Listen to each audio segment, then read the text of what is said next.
পোলাপাইন একটু ধৈর্য ধরো, হ্যাঁ, মানে সেটিংসটা একটু ভালোভাবে করে নিই, তাহলে তোমরা এই ক্লাসটা ভালোভাবে দেখতে পাবা। আমাকে তোমাদেরই সুবিধা হবে, একটু প্রপার সেটিংসটার জন্য আমরা একটু সময় নিচ্ছি। হ্যাঁ, ক্লাস হবে, ক্লাস হবে। গ্রুপে কেউ একজন মেসেজ দাও কষ্ট করে, ভাইয়ার ক্লাস স্টার্ট হয়ে গেছে, তাইলে যারা আছে বাকি জয়েন দিবে। একটু গ্রুপে কষ্ট করে কেউ একজন মেসেজ দাও যে গ্রুপে ক্লাস স্টার্ট হয়ে গেছে। গ্রুপ চ্যাটটাতে একটু মেসেজ দাও। উল্টা হয়ে গেছে, ওইটা যা দেখা যাচ্ছে সেটা এখানে না, রাখবো না।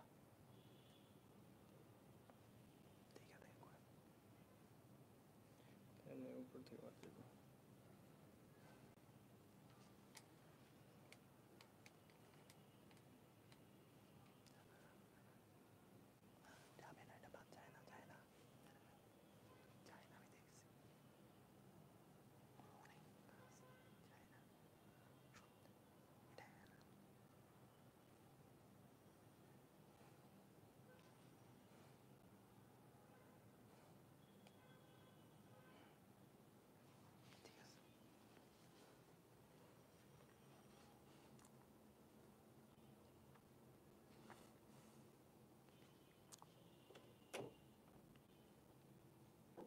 কই আজকে লাইভে কাউকে দেখতেছি না। কি পোলাপেন, তোমরা কি জানো না আজকে ক্লাস আছে? সমস্যা কি? 5-6 জন ছেলে মেয়ে না থাকলে কেমনে লাইভ ক্লাস নেই? কোনো কথা?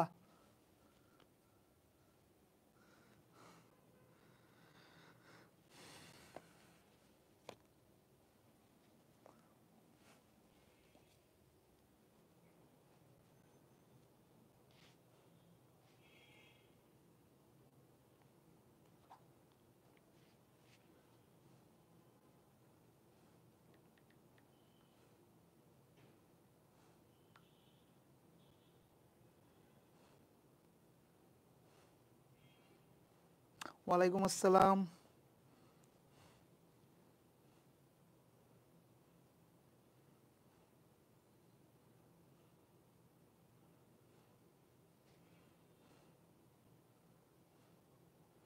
ঠিক আছে, তাহলে আমি ক্লাস শুরু করে দিই, তোমরা জয়েন করতে থাকো, তার মধ্যে আমরা ক্লাসটা শুরু করে দিই। ঠিক আছে, তাহলে ক্লাস স্টার্ট করলাম।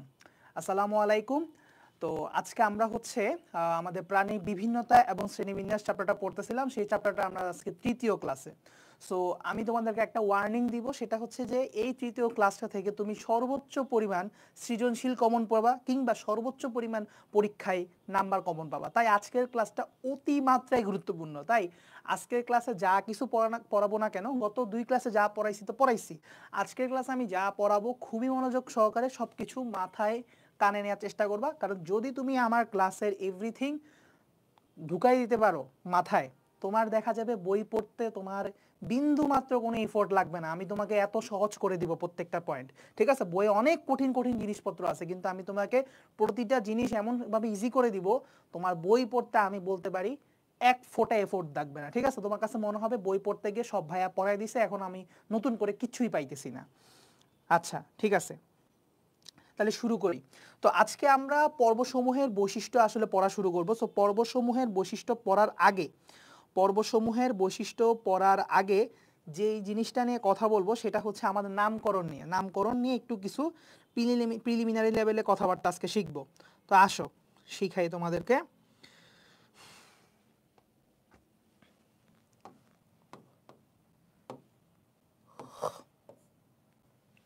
সো আমরা নামকরণ নিয়ে আজকে একটু কথা বলবো। তো দেখো, ICZN, international commission on zoological nomenclature. তো এই কমিশন বা হচ্ছে এই সংগঠনটা তোমাদেরকে নামকরণের পদ্ধতি স্বীকৃতি দেয়। ঠিক আছে, একটা সংগঠন আছে ICZN। এই সংগঠনটা মানে এটা হচ্ছে দুইটা আছে, একটা হচ্ছে ICZN এবং এটা হচ্ছে international commission on zoological nomenclature, অথবা কিছু কিছু বইয়ে এটাও লেখা আছে international code on zoological nomenclature. এটা একটু গুগল করে নাও, কোনো সমস্যা নেই, তুমি যদি বুঝতে অসুবিধা হয় পূর্ণরূপ। আরেকটা আছে বোটানির জন্য ইন্টারন্যাশনাল কোড অথবা international commission on botanical nomenclature. ঠিক আছে, সো প্রাণীদের ক্ষেত্রে ICZN দেয় নামকরণের পদ্ধতি, এবং উদ্ভিদের ক্ষেত্রে ICBN, এরা হচ্ছে দেয় আর কি বোটানিক্যাল নমেনক্লেচার। সো ICZN এ আমরা মন কনসার্ন কেন, কারণ আমরা পড়তেছি হচ্ছে কি জুলজি। সো ICZN নামকরণের দুইটা পদ্ধতি দিচ্ছে, একটা কি ভাইয়া বলো তো? একটা হচ্ছে দ্বিপদ নামকরণ। কি একটা হচ্ছে কি নামকরণ? দ্বিপদ নামকরণ। ইংলিশে কি হইতে পারে? Binomial nomenclature. ঠিক আছে, বাইনোমিয়াল নমেনক্লেচার। সো ইংলিশ পার্টিদের জন্য একটু লিখে রাখি, নাইলে আবার তোমরা বলবা যে বলি নাই। বাইনোমিয়াল নমেনক্লেচার, নমেনক্লেচার হচ্ছে নামকরণের ইংরেজি। ঠিক আছে, বাংলা ভাষণে তারা একদম লেখার দরকার নাই, কোনো দরকার নেই। ঠিক আছে, আসো ত্রিপদ নামকরণ। তাহলে একটা হচ্ছে দ্বিপদ নামকরণ, আরেকটা হচ্ছে ত্রিপদ নামকরণ। তাহলে ত্রিপদ নামকরণ ইংরেজি কি হবে? Trinomial, trinomial nomenclature. লিখে নিও, ঠিক আছে, আর লিখলাম না। তাহলে এখন আমরা বুঝতে পারলাম যে বৈজ্ঞানিক নামকরণ হচ্ছে দুই প্রকার, একটা হচ্ছে দ্বিপদ নামকরণ এবং ত্রিপদ নামকরণ। তার মানে এই দুইটা অ্যাকচুয়ালি কি? বৈজ্ঞানিক নামকরণ। তাহলে বৈজ্ঞানিক নামকরণ সত্যিকার অর্থে সায়েন্টিফিক নমেনক্লেচার দুই টাইপের, একটা হচ্ছে দ্বিপদ আর একটা হচ্ছে ত্রিপদ। এখন দ্বিপদ কি বুঝায় একদম সিম্পল ভাষায় আমরা জেনে যাব, কারণ আমরা এগুলো নিয়ে টাইম ওয়েস্ট করব না। সিম্পল ভাষায় যেটা, যেখানে দুইটা পদ থাকবে। কি কি থাকবে? দুইটা পদ থাকবে। একটা পদ হবে গণের নাম এবং আরেকটা নাম হবে প্রজাতি। তাইলে কোনো একটা প্রাণীকে গণ এবং প্রজাতির মাধ্যমে নামকরণ করার যে পদ্ধতি, তাকে আমরা বলবো দ্বিপদ নামকরণ। তাহলে বুঝে আসছে কিনা দেখো, ইংলিশে বললে জেনাস অ্যান্ড স্পেসিস, তাই না? তাহলে কোনো প্রাণীকে বা কোনো জীবকে গণ এবং প্রজাতি নামে নামকরণ করার পদ্ধতিকে, গণ এবং প্রজাতির মাধ্যমে প্রকাশ করার পদ্ধতিকে, যে কোনোভাবে বলো, কোনো একটা প্রাণীকে গণ এবং প্রজাতি দ্বারা নামকরণ করার পদ্ধতিকে দ্বিপদ নামকরণ বলে। এতটুকু তুমি যদি সংজ্ঞা লিখে ফেলতে পারো, এনাফ। ঠিক আছে, বইয়ে যাই লেখছে না কেন, তুমি বানায় এটা লিখলেও তোমাকে টিচার কাটবে না, কারণ মূল কথা এটাই যে গণ এবং প্রজাতির মাধ্যমে প্রকাশ করতেছি। দিয়ে এই হলো দুইটা পদ। ত্রিপদ নামকরণের ক্ষেত্রে তিনটা পদ কি কি? আসো দেখো, এখানেও সেম হচ্ছে গণ এবং প্রজাতি, এটা থাকবে ভাইয়া, এই জিনিসটা থাকবে। কিন্তু ভাইয়া এক্সট্রা আরেকটা জিনিস আসবে, সেটা কি ভাইয়া? ওই প্রজাতির নিচে আরেকটা জিনিস থাকে। কি? আমি তোমাদেরকে প্রথম ক্লাসে পড়াইছিলাম যে উপরে থাকলে অধি, নিচে থাকলে হচ্ছে উপ। তার মানে উপ প্রজাতি বা সাব স্পেসিস, নিচে থাকলে সাব, উপরে থাকলে কি বলতো? সুপার। তাহলে উপ প্রজাতি বা সাব স্পেসিস, একটু ছোট করে নি কালারটা। তাহলে এই হলো জেনাস প্লাস স্পেসিস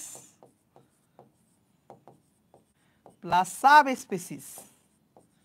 তাহলে কোনো একটা প্রাণীকে গণ, প্রজাতি এবং উপপ্রজাতির মাধ্যমে প্রকাশ করার পদ্ধতিকে বা নামকরণ করার পদ্ধতিকে কি বলতে পারি আমরা? ত্রিপদ নামকরণ বা ট্রাইনোমিয়াল নমেনক্লেচার। এই হলো মূল কথা, আর কোনো কথা নাই। এখন আমরা আনুষঙ্গিক ইতিহাস জানবো। দ্বিপদ নামকরণের জনককে বা দ্বিপদ নামকরণ নিয়ে কে কথাবার্তা বলছে, এই দ্বিপদ নামকরণের নিয়মগুলো কে সেট আপ করছে আমরা জানি already. Carolus Linnaeus, the boss Carolus Linnaeus. Carolus Linnaeus তার সিস্টেমা ন্যাচারা গ্রন্থের 10th এডিশন বা 10ম সংস্করণে উনি এই দ্বিপদ নামকরণের নীতিমালা প্রণয়ন করছে। এটা এই জন্য আবার তাকে শ্রেণীবিন্যাসেরও জনক বলে, ফাদার অফ ট্যাক্সোনমি। এটা একদম ফার্স্ট ক্লাসে পড়াইছি। আচ্ছা, ফার্স্ট ক্লাসে একটা জিনিস পড়াইছিলাম, সেটা হচ্ছে পরস্পর কনফ্লিক্ট করবে।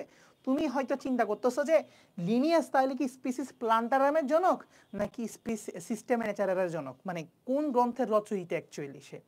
সত্যিকার অর্থে সেই দুইটা গ্রন্থই লিখছে। ঠিক আছে, আমরা 9, 10-এ পড়ছি একটা, এখন পড়তেছি একটা, এই ব্যাপারটা হয়ে গেল এমন। কিন্তু ও দুইটা গ্রন্থই লিখছে, স্পিসিস প্লান্টারামও লিখছে, সিস্টেমের ন্যাচারাও লিখছে। তাহলে উনি আসলে কোথার মধ্যে নামকরণের পদ্ধতি নিয়ে কথা বলছে? আমি এটা গুগল সার্চ করা লাগছে, কারণ হচ্ছে এক একটা বইয়ে এক এক রকম লিখছে। তো আমি পরে গুগল সার্চ করে যেটা জানলাম সেটা তোমাদের সাথে শেয়ার করি। সেটা হচ্ছে কি, যে ও সিস্টেমা ন্যাচারা গ্রন্থের 10th এডিশনে ঠিকই বলছে নামকরণের পদ্ধতি দিয়ে, দ্বিপদ নামকরণের পদ্ধতি দিয়ে, কিন্তু সে এখানে কি নিয়ে বলছে জানো? এখানে সে বোটানিক্যাল নমেনক্লেচার কিরকম ভাবে করতে হয় সেটা নিয়ে অ্যাকচুয়ালি আলোচনা করছে। এটা জাস্ট তোমার জেনারেল নলেজের জন্য জেনে রাখো, বাট তুমি একটা লাইন জানলে তোমার জন্য এনাফ, তোমার আর কিছু লাগবে না। আর স্পেসিস প্লান্টারাম নামে যে বইটা লিখছে ওইটার মধ্যেও সে নামকরণ নিয়ে লিখছে, এবং সেখানে সে জুলজিক্যাল নমেনক্লেচার বা অর্থাৎ প্রাণীদের নামকরণ কিভাবে দ্বিপদ নামকরণ হবে সেটা নিয়ে সে একটু আলাপ আলোচনা করছে। কিন্তু ইতিহাসবিদরা ঘেটে দেখছে যে সত্যিকার অর্থে মানে উনি সিস্টেমে ন্যাচারা গ্রন্থের 10th এডিশনে দ্বিপদ নামকরণ নিয়ে বেশি বিস্তারিত লিখছে, যার কারণে দেখা গেছে স্পিসিস প্লান্টারাম বইটার কথা খুবই কম মানুষ জানে, বা ওটাতে দ্বিপদ নামকরণ নিয়ে যে আলোচনা হয়েছে সেটা একটু খুব কম মানুষই জানে। সো আমি ফার্স্ট ক্লাস এটা বলছিলাম স্পিসিস প্লান্টারামের 10 এডিশন, ওটা একটু ভুল করে ফেলছিলাম। সবে কি সিস্টেমা ন্যাচারা গ্রন্থের 10th এডিশন, আর স্পিসিস প্লান্টারামের কততম এডিশন সেটা নিয়ে আসলে বই খাতায় তেমন একটা পাই নাই ভাইয়া, ঠিক আছে? জাস্ট একটু জানায় রাখলাম। দুইটা বইয়ের মধ্যেই দ্বিপদ নামকরণ নিয়ে কথা আছে, বাট ভালোভাবে বা বেটারভাবে কোথায় লেখা আছে? সিস্টেমা ন্যাচারা গ্রন্থের 10ম সংস্করণে। ক্লিয়ার? আমি জাস্ট তোমাকে প্রেক্ষাপটটা জানাই দিলাম। এখন আসো, গ্যাসপার্ড বৌহিনের একটা কথা বলছে, উনি আসলে নাকি সর্বপ্রথম দ্বিপদ নামকরণ পদ্ধতি উদ্ভাবন করে। সো এটা জেনে রাখলে ভালো, না জানতে পারলে কোনো সমস্যা নেই, কারণ আমি কখনো এখনো পর্যন্ত আসতে দেখি নাই এই ধরনের প্রশ্ন দ্বিপদ নামকরণের সাথে রিলেটেড। একজন বিজ্ঞানী সবচেয়ে বেশি আলোচনা করা হয়, সেটা হচ্ছে ক্যারোলাস লিনিয়াস, ঠিক আছে? বাট কেউ যদি এই গ্যাসপার্ডের নামটা পড়ে রাখতে পারো ভালো, কারণ উনি একদম শুরুর দিকে দ্বিপদ নামকরণের পদ্ধতিটা প্রচলন করছে, কিন্তু তখন উনি নীতিমালা ভালোভাবে সেট করে নাই। নীতিমালা সেট করছে হচ্ছে ক্যারোলাস লিনিয়াস, যেটা এখনো আমরা মানি, ঠিক আছে? 99% এখনো সেটা মানি, কিছু হয়তো চেঞ্জ করছি আমরা, কিন্তু 99% এখন আমরা ক্যারোলাস লিনিয়াস যেভাবে নিয়মগুলো দিয়ে গেছে সেই নিয়মে আমরা মানি। তারপরে আসো, তাহলে একটা আমরা উদাহরণ দেখা যায়, তাই না? দ্বিপদ নামকরণ একটা উদাহরণ কি, যেমন সেটুসে আমরা একটু উদাহরণ দিয়ে পড়ি, সেটা হচ্ছে হোমো সাপিয়েন্স। আর আমরা মানুষকে কি বলা হয়? হোমো এবং সাপিয়েন্স। এবং সেখানে খেয়াল করো, দেখো তো আমি দ্বিপদ নামকরণের নিয়মগুলো অনুসরণ করে লিখতে হয়েছে, কিন্তু দেখো দুইটা নামের নিচে সেপারেট সেপারেট আন্ডারলাইন করা লাগছে, এবং গণনামের প্রথম অক্ষরটা বড় হাতে লেখা লাগছে, ঠিক আছে? এই দুইটা নিয়ম অ্যাটলিস্ট মাথায় রাখবা। অর্থাৎ হোমো বড় হবে কিন্তু সাপিয়েন্স ছোট হবে, এসটা, ঠিক আছে? এইচ বড় হবে, এস ছোট হবে, ঠিক আছে? এবং সেপারেট সেপারেট আন্ডারলাইন করতে হবে। তুমি যদি টাইপে লিখতা তাইলে কি করতে হতো? ইটালিকে লিখতা, ঠিক আছে? আর আমরা তখন টাইপে লিখতেছি না, হাতে লিখতেছি, তাই নিচে আন্ডারলাইন করতে হবে। টাইপে লেখার সময় আন্ডারলাইন করার কোনো দরকার নেই, বিকজ তুমি ইটালিক করতে পারতেছো, ইটালিক ফন্ট করতে পারতেছো। আচ্ছা, এগুলো তোমরা 9-10-এ পড়ে আসছো আমি জানি, আশা করি। এখন আসো, কোন বিজ্ঞানী ত্রিপদ নামকরণ আবিষ্কার করছে সেটা আসবে পরীক্ষায়। সেটা হচ্ছে পাখি বিজ্ঞানী স্লেজেল। নামটা একটু কঠিন, অনেকে উচ্চারণ করতে পারে না, তাই আমি একটু বাংলা লিখে দিচ্ছি। পাখি বিজ্ঞানী স্লেজেল, ঠিক আছে? উনি ত্রিপদ নামকরণ পদ্ধতি উদ্ভাবন করছে, ঠিক আছে? যেমন একটা উদাহরণ কি হতে পারে, যে একটা সাপ আছে, গোখরা সাপ, ওই গোখরা সাপের বৈজ্ঞানিক নামটা হচ্ছে নাজা নাজা। এটাও সেম, গণনামও সেম, প্রজাতি নামও সেম, জিনিসটা খুব অড। এবং উপপ্রজাতির নামও আমি জানলাম যে এটাও সেম, নাজা নাজা নাজা। এটা একটু অকওয়ার্ড। সো তোমার যদি আলটিমেটলি একটা উদাহরণ দেওয়া লাগে তুমি চাইলে এটা দিতে পারো, ঠিক আছে? অথবা তোমরা একটু মাজেদা বেগম ম্যাডামের বই অথবা আলিম স্যারের বইটা দেখো, ওইখানে আরো বেটার কিছু উদাহরণ আছে, ঠিক আছে? যদি তোমরা আজমল স্যারের বইয়ে কোনো কারণে না পাও, একটা উদাহরণ অ্যাটলিস্ট শিখে রাখবা দ্বিপদ নামকরণে, তুমি যাতে অনুধাবনমূলক প্রশ্ন আসলে যাতে দিতে পারো, এবং আরেকটা ত্রিপদ নামকরণের জন্য শিখে রাখবা, ঠিক আছে? আমি একটু দেখি তাও তোমাদের জন্য, কারণ তোমরা অনেক লেজি ভাইয়া। অনেক সময় দেখা যাবে তুমি দেখো না, পরে বলবো ভাইয়া পড়াই নেই, তো নাজা নাজারা বইয়ে নাও থাকতে পারে। আমি কারণ এটা অনেক আগে একবার দেখছিলাম কোন একটা আর্টিকেলে বা কোথাও। হ্যাঁ,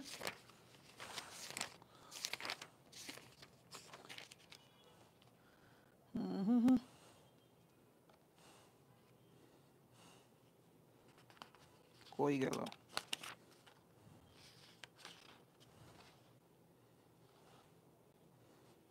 আচ্ছা, চড়ুই পাখির লিখছে, ভালো কথা। সো চড়ুই পাখিরটা তোমরা চাইলে মনে রাখতে পারো, কঠিন বলে আমার নিজেরও মনে রাখি নাই, বাট একটু দেখে রাখতে পারো। চড়ুই পাখির একটা বৈজ্ঞানিক নাম দিচ্ছে চড়ুই, চড়ুই পাখির বৈজ্ঞানিক নামটা ত্রিপদ নামকরণ করলে কি হবে? নামকরণ করলে হবে প্যাসার ডোমেস্টিকাস নিলোটিকাস। তাহলে তিনটা নিচে সেপারেট আন্ডারলাইন করতে হবে, প্যাসার ডোমেস্টিকাস নিলোটিকাস। তাহলে এটা গণনাম, এটা প্রজাতি নাম, এটা হচ্ছে উপপ্রজাতি নাম বা সাব স্পিসিস নেম। ঠিক আছে, তাহলে আমরা বুঝতে পারছি আমি আশা করি। ঠিক আছে, বুঝা গেল? আচ্ছা, তাহলে আমরা মোটামুটি দ্বিপদ নামকরণ এবং ত্রিপদ নামকরণের বেসিক এগুলো জানতে পারলে এনাফ। এখন আমরা আসবো যে দ্বিপদ নামকরণের নিয়ম জানতে হবে। আচ্ছা, দ্বিপদ নামকরণের নিয়মগুলো আমরা একটু হালকা করে বলি তোমাদেরকে। দেখো, দ্বিপদ নামকরণের নিয়ম জেনারেলি পরীক্ষায় সেভাবে আসে না, আসলেও সেটা হয়তো তোমার অনুধাবনমূলক প্রশ্নে দিতে পারে যে দ্বিপদ নামকরণের নিয়মগুলো কি, একটু লেখো তো, সামথিং লাইক এরকম। বাট জেনারেলি এখন লিখতে দেয় না, তেমন একটা ইম্পর্টেন্ট জিনিস না এটা।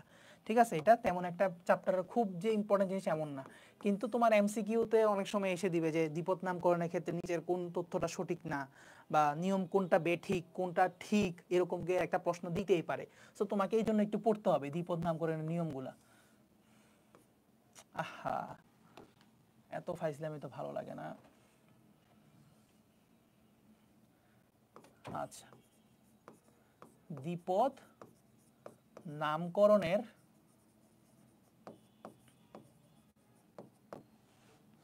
আচ্ছা, তোমরা কি কোনো সমস্যা হচ্ছে কিনা একটু দেখে নি, অনেক সময় স্ক্রিনের প্রবলেম করে।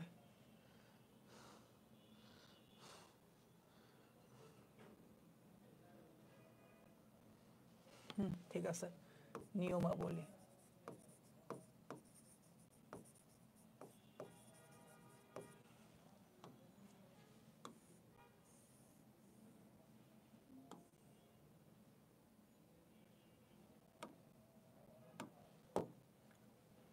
আচ্ছা, তো আমরা দ্বিপদ নামকরণের নিয়ম কি কি আমরা একটু দেখি বই থেকে। হ্যাঁ, সো আমরা বই থেকে দেখবো কি জন্য, জাস্ট বিকজ কোনো পয়েন্ট আলোচনা যাতে মিস না হয়। বাট ইম্পর্টেন্ট পয়েন্টগুলো আমি আগে মুখে বলি। হ্যাঁ, তোমরা বইয়ে যাওয়ার আগে আছে আমি ইম্পর্টেন্ট পয়েন্টগুলো বলি। নাম্বার 1, এই তোমার বৈজ্ঞানিক নাম বা দ্বিপদ নামকরণ যাই বলো না কেন, এগুলো সবসময় ল্যাটিন অথবা ল্যাটিন জাত শব্দ হবে, তাই না?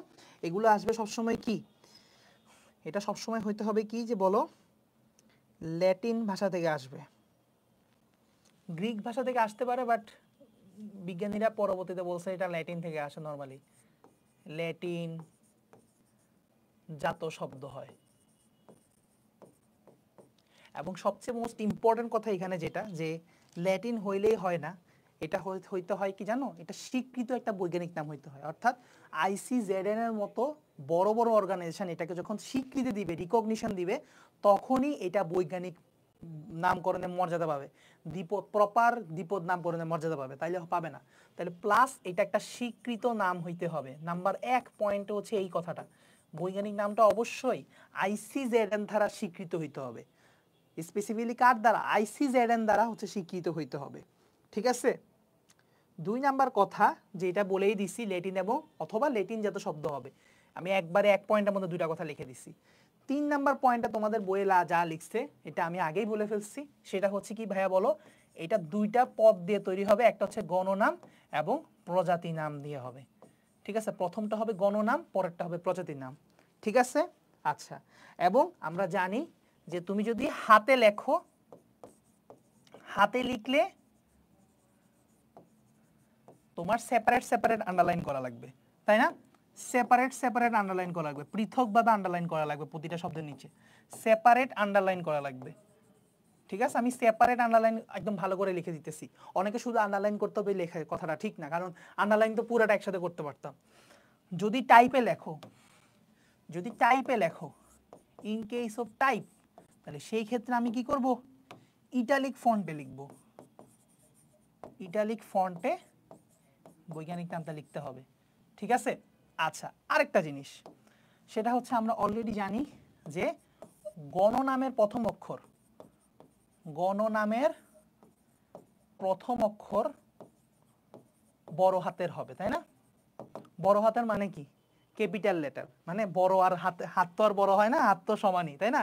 আমাদের হাত তো সবসময় সমানই থাকে, জাস্ট একটু বড় করে লিখলে বড় হাতের অক্ষর বলি, তাহলে ক্যাপিটাল লেটার হবে, ক্যাপিটাল লেটার হবে। এবং প্রজাতি নামের প্রথম অক্ষর, প্রজাতি নামের প্রথম অক্ষর ক্যাপিটাল লেটার হবে না, সেটা কি হবে বলো তো? সেটা হবে স্মল লেটার। তাহলে দেখো একটু সুন্দর করে তোমাকে নোট ডাউন করে দিচ্ছি, বইয়ে একটু ঝামেলা লাগবে তো হালকা একটু নোট ডাউন করে দিচ্ছি। হ্যাঁ, এগুলো তোমার এটা কমপ্লিটলি হয় এমসিকিউ, না হয় তোমার অনুধাবনে কাজে আসতে পারে। আর দ্বিপদ নামকরণের নিয়ম সবারই জানা উচিত, নাহলে এগুলো বেসিক জিনিস। হ্যাঁ, নাহলে এগুলো আসলে ঠিক না। একটা চ্যাপ্টার তুমি পুরাটা পড়ে ফেলতেছো বাট জানো না, তাইলে তো ঠিক না এটা। তারপরে আসো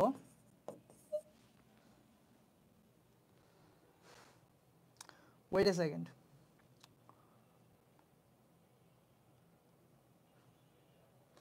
আচ্ছা মজার একটা ইন্টারেস্টিং ঘটনা বলি, সেটা হচ্ছে কি নর্মালি ইংলিশ গ্রামারে কি হয় আমি একটু তোমাকে বলি। নর্মালি ইংলিশ গ্রামারে কি হয়? এ গুড বয়, এটা দিয়ে কি বোঝাচ্ছে দেখো তো? শেষেরটা হয় হচ্ছে একটা নাউন আর আগেরটা হয় একটা অ্যাডজেক্টিভ, তাই না? নর্মাল ইংলিশ গ্রামারে এইটা তো চলে আসতেছে এই ফরমেশনটা যে অ্যাডজেক্টিভ প্লাস নাউন, বাট এই জায়গায় ঘটনাটা ঘুরে গেছে। এই জায়গায় গণটা হচ্ছে অ্যাকচুয়ালি তোমার নাউন আর এইটা হচ্ছে অ্যাকচুয়ালি অ্যাডজেক্টিভ, ঠিক আছে? অর্থাৎ এই ব্যাপারটা হয়ে গেছে নাউন প্লাস অ্যাডজেক্টিভ, রিলেশনটা এরকম হয়ে গেছে। সো এটা একটু এইভাবে করে মনে রাখাইলাম, কি কারণে জানো? কারণ ভাইয়া নিজেও প্যাচ লাগাই দিতাম যে তোমার যখন শুরুর দিকে যে গণ নামটা কি নাউন নাম অ্যাডজেক্টিভ। গণ নাউনটা হচ্ছে নাউন, নাউন মানে কি ভাইয়া? বাংলায় বলো, বাংলায় হচ্ছে বিশেষ্য, তাই না? বাংলায় কি ভাইয়া? বিশেষ্য। আর ইংলিশে কি ভাইয়া? সরি, অ্যাডজেক্টিভ বাংলায় কি? বিশেষণ, তাই না? তাহলে বুঝছো জিনিসটা? তাহলে গণনামটা হচ্ছে বিশেষ্য, প্রজাতির নামটা হচ্ছে বিশেষণ। সো এটা একটু জানবা। অর্থাৎ ইংলিশ গ্রামারে যেটা ঘটে এক্স্যাক্টলি এটার অপোজিট কাহিনী ঘটে, মানে অপোজিট ঘটনা ঘটে। একটা ইংলিশ গ্রামারে নর্মালি যেটা ঘটে সেটার এক্স্যাক্টলি উল্টা নিয়ম হচ্ছে গ্রিক লেখার সময়। গ্রিক গ্রামারটা হচ্ছে কমপ্লিটলি উল্টা, সরি ল্যাটিন গ্রামারটা হচ্ছে কমপ্লিটলি উল্টা, এই কারণে ব্যাপারটা এমন হয়েছে। ঠিক আছে, মোটামুটি ইম্পর্টেন্ট হচ্ছে জিনিসপত্র এগুলোই। কিন্তু কিন্তু তিনটা জিনিসের কথা আমি গতকালকে বলছিলাম যে ভাইয়া দেখো এগুলো হচ্ছে সাধারণ নিয়ম। প্রথম চারটা পয়েন্ট না, এখানে আসলে 4টা থেকে 8টা পয়েন্টও বানানো যাবে, আমি ভিতরে অনেকগুলো পয়েন্ট একসাথে মার্চ করে দিয়েছি, 8টা পয়েন্ট এখান থেকে বানানো যাবে। 4টা পয়েন্ট ধরে রাখো, এগুলো হচ্ছে খুব কমন পয়েন্ট, কিন্তু অ্যাবনর্মাল কিছু পয়েন্ট আছে। অ্যাবনর্মাল পয়েন্ট কি কি ভাইয়া? গত ক্লাসে আমি বলছিলাম এগুলো নিয়ে কথা বলবো। এক হচ্ছে টটোনিম, আরেকটা হচ্ছে হোমোনিম, আরেকটা হচ্ছে সিনোনিম। ভাই এগুলো নিয়ে ব্যাপক ঝামেলা আছে, ঠিক আছে? সো এগুলো নিয়ে আমরা এখন একটু জানবো, পরের পেজে গিয়ে একটু আমরা স্পেস নিই। শুরুতে আমরা জানবো সহজটা, সেটা হচ্ছে টটোনিম।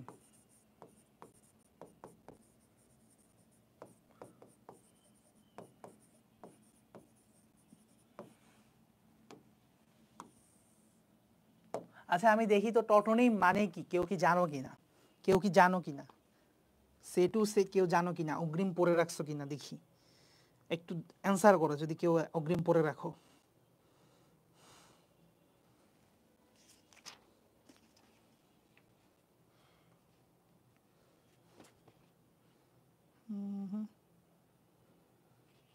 আজমল স্যারের বইয়ে খুব একটা ভালো লেখা নাই টটোনিম নিয়ে, ঠিক আছে? নতুন এডিশনে মেবি লিখছে, বাট আগের এডিশনগুলোতে ছিল না। আচ্ছা তোমরা মেবি কমেন্টে তেমন রেসপন্স দেখতেছি না আমি। হ্যাঁ ভেরি গুড ফাতেমা, তাহলে একটু আগে পড়ছো গত ক্লাসে, ভেরি গুড। গত ক্লাসে বলছিলাম যে এগুলো পড়াবো, তাহলে একটু দেখে রাখছো, ভালো করছো। তাহলে ঘটনার হচ্ছে কি যেটা, যে এদের ক্ষেত্রে ভাইয়া গণনাম এবং প্রজাতির নাম সমান, মানে আমি একদম নর্মাল ইজি করে লেখাইতেছি। দেখো গণ ইকুয়ালস টু প্রজাতি, মানে হচ্ছে এদের গণনাম এবং প্রজাতির নাম একই। সো তুমি এটার ব্যাখ্যাটা লিখে রাখো যে গণনাম ও প্রজাতি নাম সমান, মানে একই একই। তাহলে সেই ক্ষেত্রে এটাকে বলা হয় টটোনিম। কিরকম সমান ভাইয়া? যেমন একটা এক্সাম্পল আমি তোমাকে দিয়েছি, নাজা নাজা। গোখরা সাপের ইংরেজি হচ্ছে নাজা নাজা, অর্থাৎ গণনামও সেম, প্রজাতি নামও সেম। আরেকটা ক্লাসিক্যাল এক্সাম্পল আছে, সেটা হচ্ছে কাতলা কাতলা। কি? কাতলা কাতলা, কাতলা মাছের বৈজ্ঞানিক নাম। এইখানেও গণনাম প্রজাতি নাম সমান। আচ্ছা, বড় হাতে সি লিখে ফেলছি, ভুল করছি, ছোট হাতে সি লিখতে হবে, তাই না, বৈজ্ঞানিক নাম অনুযায়ী। ঠিক আছে, তাহলে দেখছো এইটা হচ্ছে টটোনিম।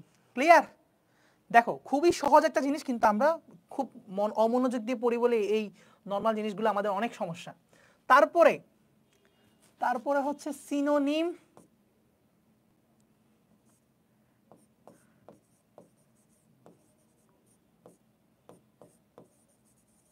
সিনোনিম বা সমনাম।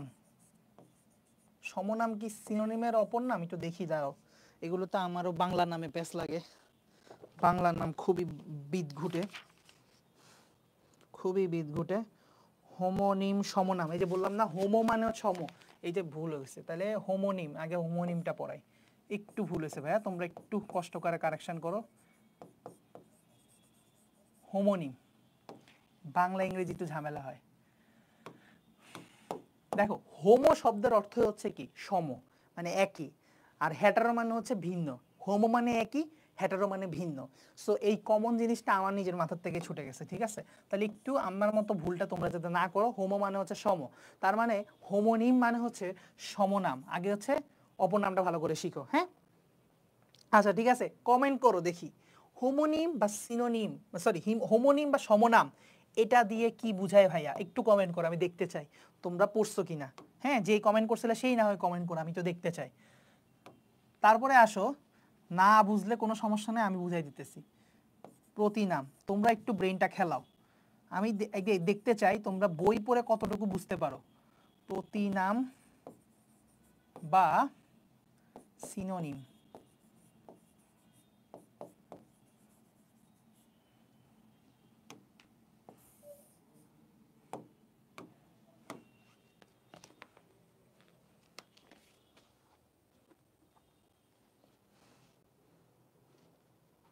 হ্যাঁ, ভেরি গুড, নাজা নাজার মতো। হ্যাঁ, আমি তো একটু আগে এক্সাম্পল দিচ্ছি তোমাদেরকে।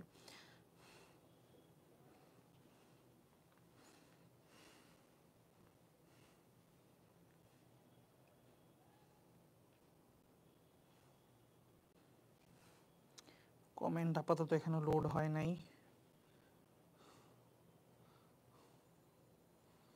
আচ্ছা, মনে হয় এটা এই দুটাতে একটু কনফিউশন আছে, তোমরা পড়ো নাই, বুঝো নাই। ঠিক আছে, তাহলে বুঝতে পারলাম এই দুটাতে আসলেই কনফিউশন আছে এবং এই দুটাতে ঝামেলা আছে। তাহলে আমি তোমাকে একটু ইজি করে বলি। দেখো জিনিসটা হচ্ছে কি, উফ,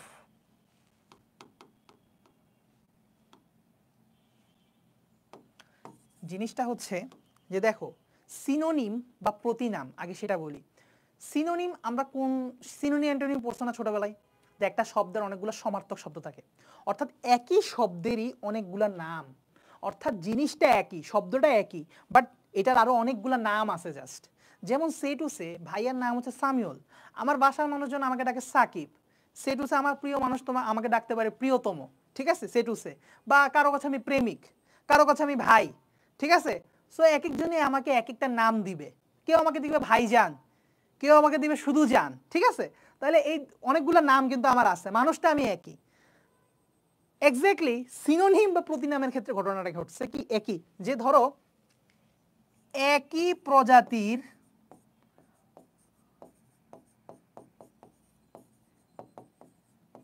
জীবের একাধিক নাম থাকলে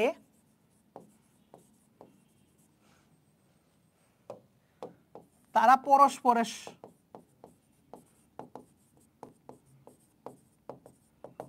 সিনোনিম। শেষ। কারণ সমার্থক শব্দ বা সিনোনিম কি হয়, একটা শব্দের অনেকগুলো নাম, তার মানে প্রাণী একটাই বাট এটার অনেকগুলো নাম। কিরকম একটা উদাহরণ দিয়ে বলি, যেমন আচ্ছা এখানে একটা ঘটনা আছে, সিনোনিম কিন্তু ওয়ার্ল্ড ওয়াইড বা আইসিজেড দ্বারা স্বীকৃত না, স্বীকৃত হয় একটাই, কোনটা?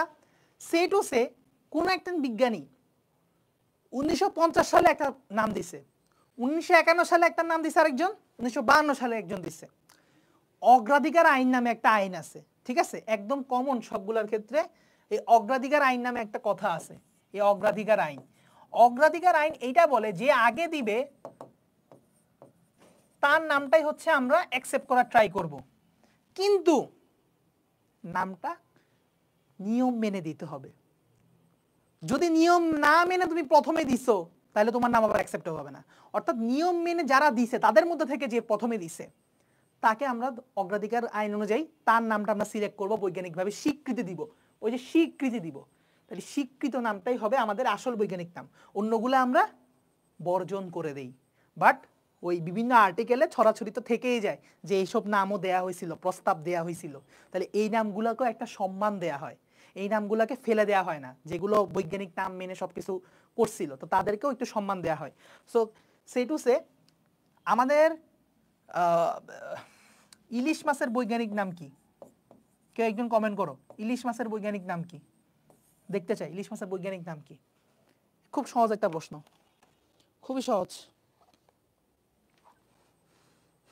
দ্রুত কমেন্ট করো।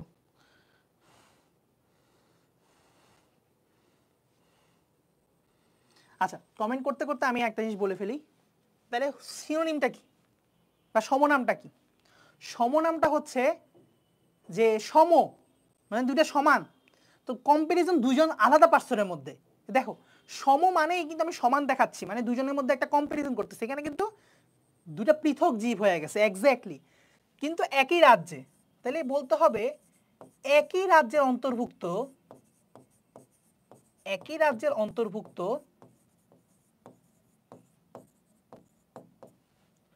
দুটি পৃথক জীবের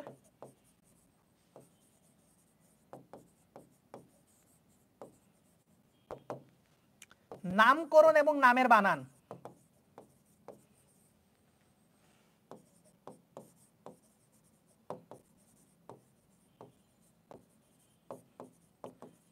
যদি একই হয়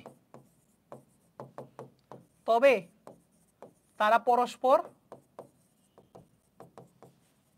হোমোনিম।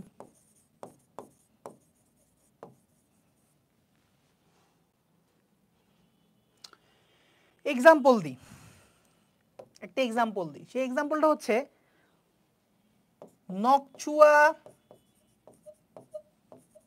ভেরিগাটা, ভেরিগাটা। সো এইটা এই এক্সাক্ট সেম নামে একটা পাখিও আছে পতঙ্গও আছে, একটা পাখিও আছে পতঙ্গও আছে, এক্স্যাক্টলি এই সেম নামে একটা পাখির নামও আছে একটা পতঙ্গের নামও আছে। অর্থাৎ তারা কিন্তু একই রাজ্যের মধ্যে পড়ছে, ইউক্যারিওটার মধ্যে। বাট প্রবলেমটা কি হয়েছে? প্রবলেমটা হয়েছে কি ওদের দুজনের নাম সমান রেখে ফেলছে, বিজ্ঞানী দুজন একই রেখে ফেলছে।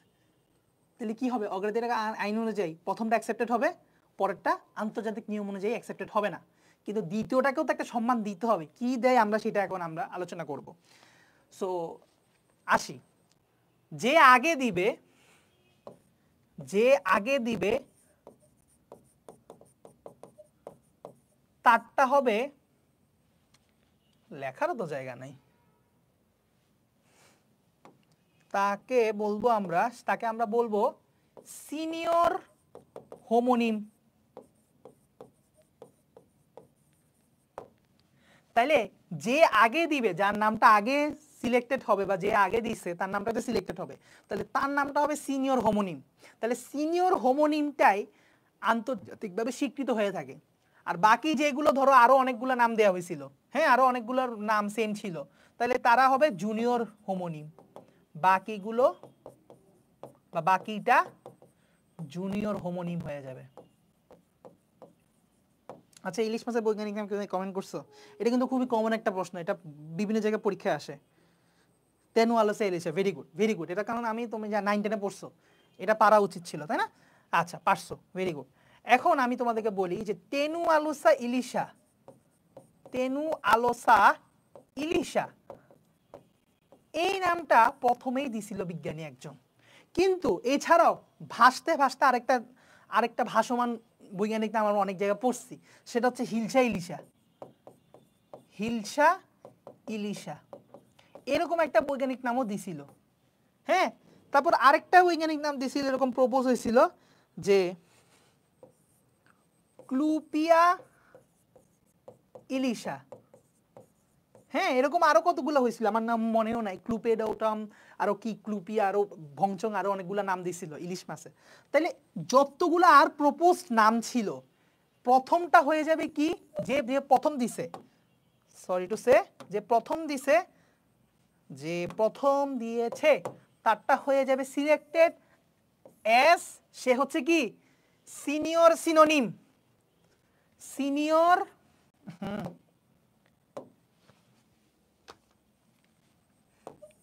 সিনিয়র সিনোনিম, আর বাকি যাই দেখ না কেন সবগুলো হয়ে যাবে জুনিয়র সিনোনিম। আর বৈজ্ঞানিকভাবে কে স্বীকৃতি পাবে? সিনিয়রটা, জুনিয়রগুলা ঝরে পড়ে যাবে। কিন্তু তাও আমরা একটু মর্যাদা দিয়ে রাখছি যে না বাবা ঠিক আছে, তোরা প্রপোজ করছিলি, এই নামগুলা প্রস্তাব রাখছিলি, এগুলো জুনিয়র সিনোনিম হিসেবে থেকে যাবে আমাদের বিভিন্ন গ্রন্থে বা আর্টিকেলে। তারপর হচ্ছে কি ইন্টারন্যাশনালি পাবলিশড, তারপর হচ্ছে কি হোমোনিমের ক্ষেত্রেও জুনিয়র হোমোনিম হিসেবে থেকে যাবে। ক্লিয়ার কি না এই জিনিসটা? এই তিনটা জিনিস না খুবই কনফিউশন ক্রিয়েট করে, ঠিক আছে? মানে ধরো বই পড়লেও তোমরা বইয়ে যেমনি লিখছে না, খুবই ক্রিটিক্যাল ভাবে লিখছে জিনিসটা, আমি নিজেও ইন্টার লাইফে বুঝতাম না। মানে একদম সত্যিকার অর্থে সত্যি কথা তোমাদের সাথে শেয়ার করতেছি, আমি নিজে ইন্টার লাইফে এই সমনাম প্রতিনাম দুইটার ডিফারেন্স আমি জানতাম না, সত্যি কথা। স্টুডেন্ট পড়াইতে গিয়ে যখন আমি দেখছি, একটু গবেষণা করছি, তখন আমি বুঝছি যে এগুলো তো খুব সহজ জিনিস, কিন্তু এত পেশাই কেন লিখছে পরীক্ষা মানে বইয়ে, আই ডোন্ট নো। ঠিক আছে,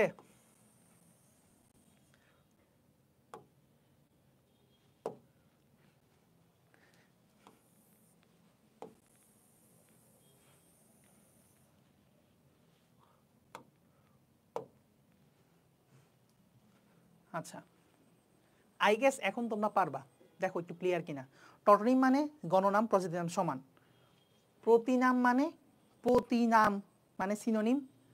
সিনোনিম একটা শব্দেরই অনেকগুলো নাম হয়, তার মানে একই প্রাণীর, একই প্রজাতির প্রাণীর সদস্য যদি ভিন্ন ভিন্ন নাম থাকে, একাধিক নাম থাকে, তাহলে তার মধ্যে প্রথম নামটাই হচ্ছে সিলেক্টেড হয়, আর বাকিগুলা জুনিয়র সিনোনিম হয়, তাই না? আর তারা পরস্পরের কি হবে? সিনোনিম বা প্রতিনাম। আর সমনামের ক্ষেত্রে কি হবে? সমান বলতেছি, তাহলে দুইটার মধ্যে কম্পারিজন হবে, অর্থাৎ একই রাজ্যের দুইটা পৃথক সদস্যের নাম হয়ে গেছে সেম। ঠিক আছে, স্পাইডারম্যান একটা মিম দেখছো না, যে একে বলে এই তুই স্পাইডারম্যান, একে বলে তুই স্পাইডারম্যান। ঠিক আছে, সমনামের ক্ষেত্রে এই ঘটনা ঘটে যে কয়েকজনের নাম একই হয়ে গেছে। ঠিক আছে, ক্লাসে হয় না এমন যে তোমার বন্ধুর নামও সাকিব, আমার নামও সাকিব, মানে একটা ক্লাসের মধ্যে 5 জনের নাম সাকিব, সেইটুসে একটা ক্লাসের মধ্যে 5 জনের নাম হচ্ছে ইশরাত, নুসরাত, ফারিয়া, খুবই কমন নাম, বা জান্নাত। ঠিক আছে, ছেলের নাম রাফি, বহুত আছে। তো এই হচ্ছে আমরা ওই সেই ক্ষেত্রে আমরা বলি কি মিতা, আমরা বাংলায় বলি কি মিতা, একই নামের আমরা বন্ধু মিতা। আর বৈজ্ঞানিকভাবে কি বলবো? হোমোনিম। তাহলে আজকে থেকে কারোর সাথে যদি তোমার নাম মিলে যায়, তাহলে তোমরা যেহেতু একই রাজ্যের দুইজন পৃথক সদস্য, তোমরা বলবা কি আজকে থেকে মিতা বলবা না, তোমরা আজকে বলবো এই তোর নামও রাফি, আমার নামও রাফি, তাহলে আমরা কিন্তু হোমোনিম, আমরা একে অপরের কি হোমোনিম, আমাদের নামের মিল আছে। ঠিক আছে, আর যে তোমাকে যে অ্যাজ এ ইন্ডিভিজুয়াল এক একজন এক এক নাম দিচ্ছে, কেউ তোমাকে জান দিচ্ছে, কেউ তোমাকে পরাণ দিচ্ছে, কেউ তোমাকে হৃদয় বলছে। ঠিক আছে, এতজন যে এতগুলো নাম দিচ্ছে, তাহলে এই নামগুলো কি হচ্ছে?